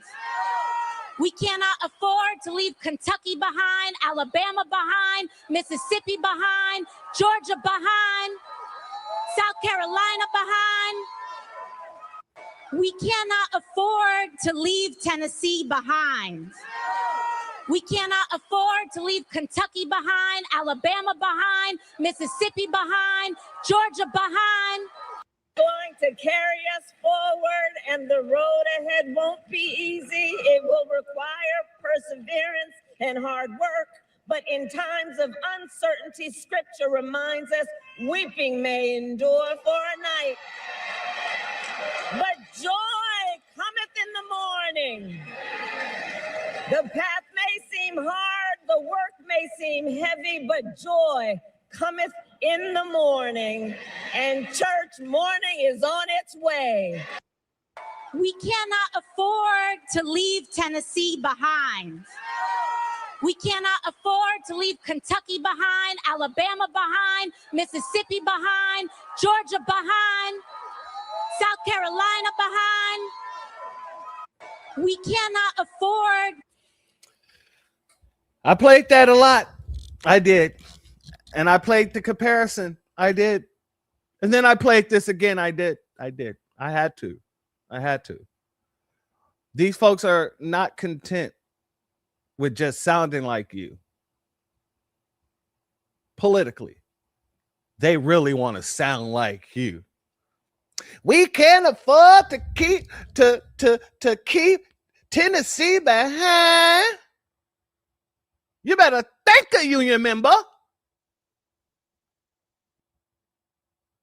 These folks, shout out to our good brother Wild Williams in the building, as well as Sean in the building. Shout out to the both of you, as well as Christian Wright in the building. Much love to all of you. Yeah, exactly, Christian. You better thank a union member. This is the type of politics that they get when they come down to you. Everybody else is getting policy. Hell, there's a portion of her party pushing her because they want to push policies for everybody damn else. But when it gets down to you in your neck of the woods, you get this. To leave Tennessee behind. We cannot afford to leave Kentucky behind, Alabama behind, Mississippi behind, Georgia behind, South Carolina behind. We cannot.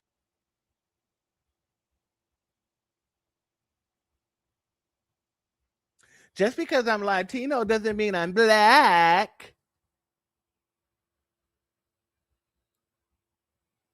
Sure seems like you're trying your hardest to be black now, don't it?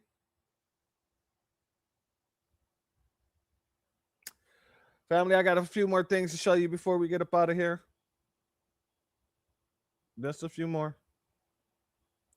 Let's start with Sunny. Apparently, she's found her voice again. It's less about AOC and more about the platform that a lot of people are encouraged by. Her key issues are Medicare for all, housing as a human right, justice for workers and small businesses, elevate public education, women's rights, support the LGBTQIA community. I think those are things most people can get behind. And I think that's what's driving a lot of this talk about her. But let's face it, we need to talk about the midterms. That's what we should be focused on. Well, and that's her point. That's Yeah, her point. that's her point. We've got to get this country back on track, man. I mean, Democrats need a net gain of just 4 seats to flip control of the Senate. And that's what we should be looking at. We shouldn't be looking at 2028 at this point. I think it's less about AOC. They're saying the same thing. I think we need to concentrate on the midterms. We just got to concentrate on the midterms. Won't you think about the midterms? Somebody, please think about the midterms.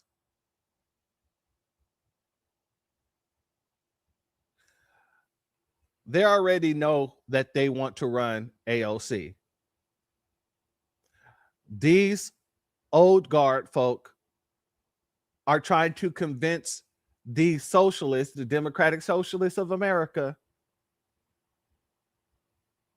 to get on board with them as of right now and worry about the rest later. And what the Democrat Socialists of America is saying is, hell no.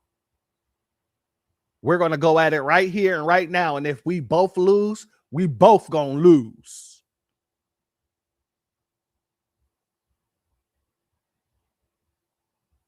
Interesting. Shout out to our sister Aquarius Minded. She said, wait, so the country was on track with the Democrats in office? And to that, I will replay this. Who feel that there are a lot of people who feel that the Democratic Party is out of touch. We can't be honest about what's going on, with immigration. We don't have a plan for immigration. We're not able to say what actually Democrats should do to fix the problem. All we are is opposition to Trump.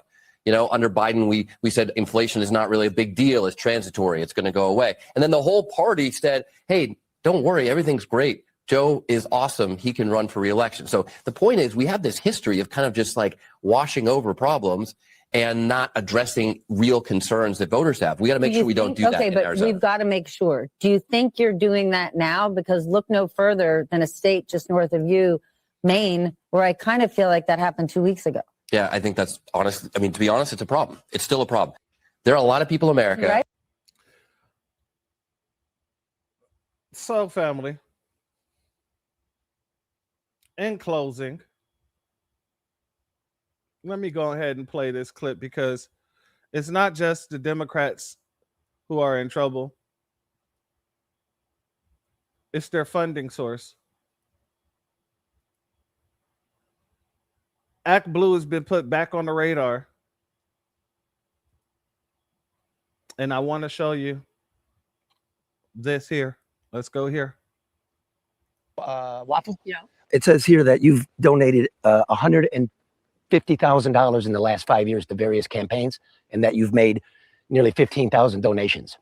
I doubt it. You want to see it? 15,000, yeah. 15,000 separate donations on the computer. Did you make 15,000 donations in 5 years? $150,000? 150? Hell no. I don't have that kind of money. Do you have internet? Sometimes. Sometimes? Yeah. Do you have a computer? No, No? So how could you make all these donations? I don't know. Are these all mine? Yes, now there's 900 pages. I ran out of paper to print it on. Your board chairman said Act Blue accepted up to 38 million contributions in 2024 that had the signs of foreign origin. How much fraud is too much fraud? On the advice of counsel, I respectfully decline to answer the question pursuant to my Fifth Amendment rights under the Constitution. How many foreign contributions did Act Blue accept? On the advice of counsel, I respectfully decline to answer the question pursuant to my Fifth Amendment rights under the Constitution. How much money did Act Blue accept from Russia? On the advice of counsel, I respectfully decline to answer the question pursuant to my Fifth Amendment rights under the Constitution. Why did your entire legal team quit? Your in-house legal team? On the advice of counsel, I respectfully decline to answer the question pursuant to my Fifth Amendment rights under the Constitution. Did your legal team quit because of reduced fraud standards? On the advice of counsel, I respectfully decline to answer the question pursuant to my Fifth Amendment rights under the Constitution. Understand. And we won't keep you here all day, but let me just do one more. Did you weaken your fraud standards to help Democrats?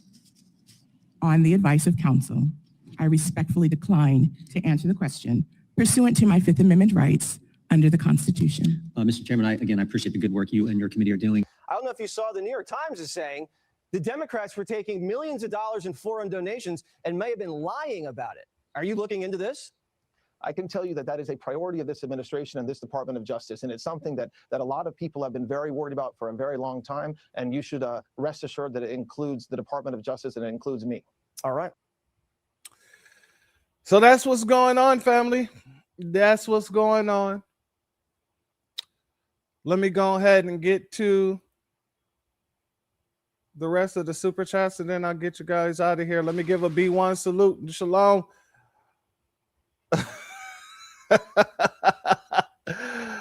To Tethers Dookie outside, much love to you for your gifts both times. Your donation is blessed tenfold. I appreciate your contributions as always, family. Oh, geez, that's hilarious. I love that. Tethers Dookie outside. Shout out to Tobias Yuda. I'm sitting here, got me stuttering off of that.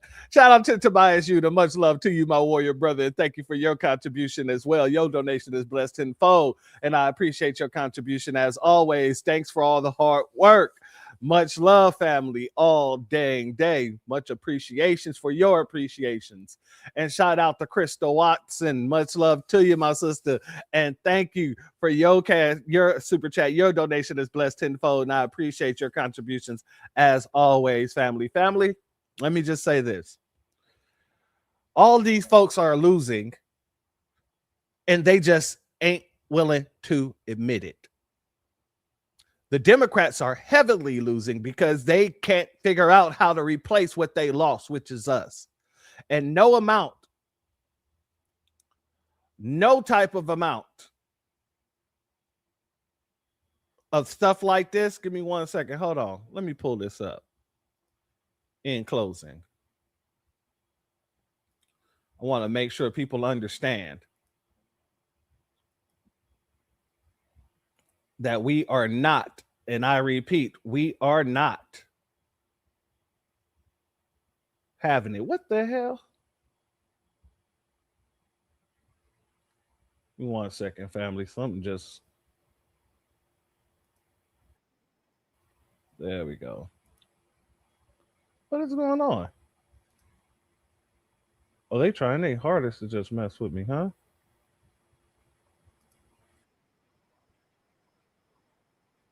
All right, well, I got to do it this way then. No amount of this is going to bring us back to the plantation. And if you think that it is, yeah, you're sadly mistaken.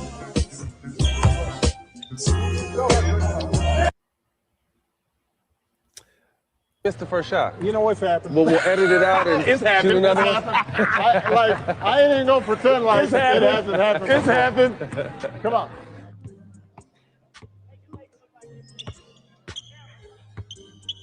Uh-oh. Okay. Uh-oh. You got a little bop with it. There it is. Yeah. There it is. I got a question, though, because I've met Magic Johnson has this... Here's a question, family. Why whenever Obama get around a bunch of black people, it's some old coonish shit like playing basketball? Why aren't you coming to us? If you're not playing basketball, this man is wagging his finger. Why aren't you coming at us like somebody who you actually want their vote? Obama, the way he thinks is, let me go down here and shoot a couple of hoops with these guys, and they're just going to fall to the wayside. Ain't no more of this. Shout out to Black Alpha for putting this clip out. Ain't no more of this.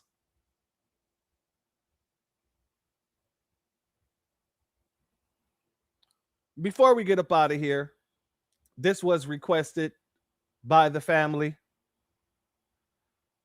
So I'm gonna play it one more time. I don't want to say one last time because I'm sure I'll play it many more times. But I'm gonna play this here today before we get up out of here in closing. And I will see you all for Sunday service. We were supposed to talk about TPS today. We didn't do it, but we will for Sunday service. Let's go here, family. Enjoy the rest of your FBA Friday. Let's go here.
Yeah, family. The tether two-step will always, you know what I'm saying, make me feel a lot better. You know what I mean?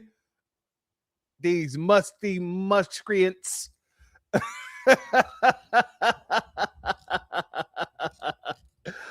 Oh, family. If you're not subscribed, go ahead and hit that subscribe button along with the notification bell so you can be notified whenever videos like this drop.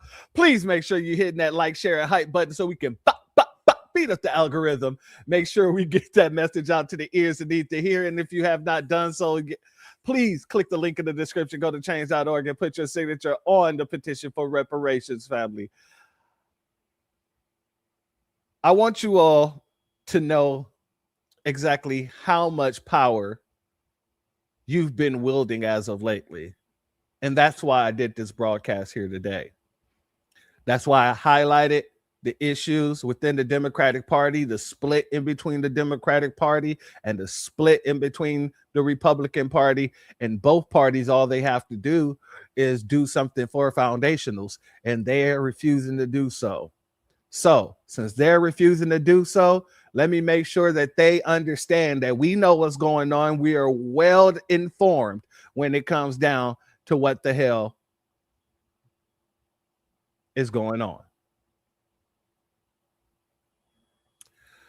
And I also want you all to know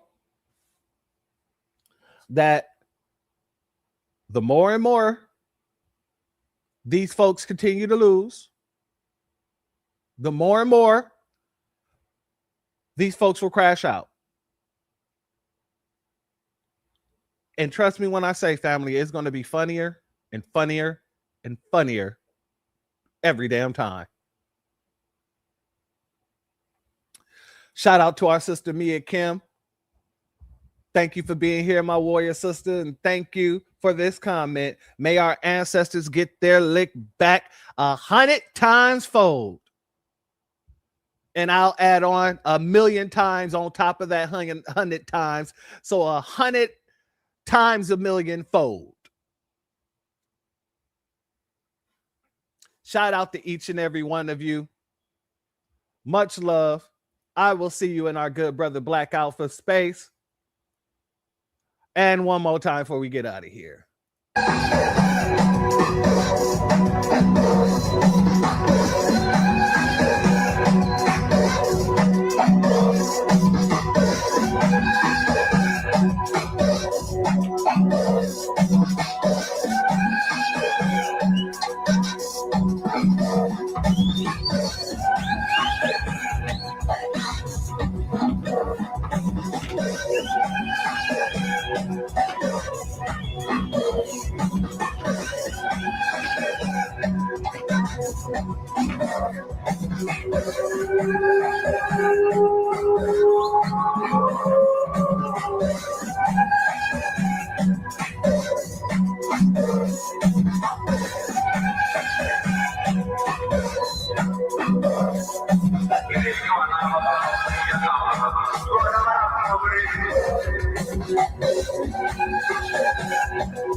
With that being said, stay safe, stay black, and most importantly, stay foundational. Enjoy the rest of your FBA Friday. Much love to each and every one of you. Thank you to all my Moz members and everybody who donated, whether by Cash App, Super Chat, or anywhere else. With that being said, the doors of the church are now closed.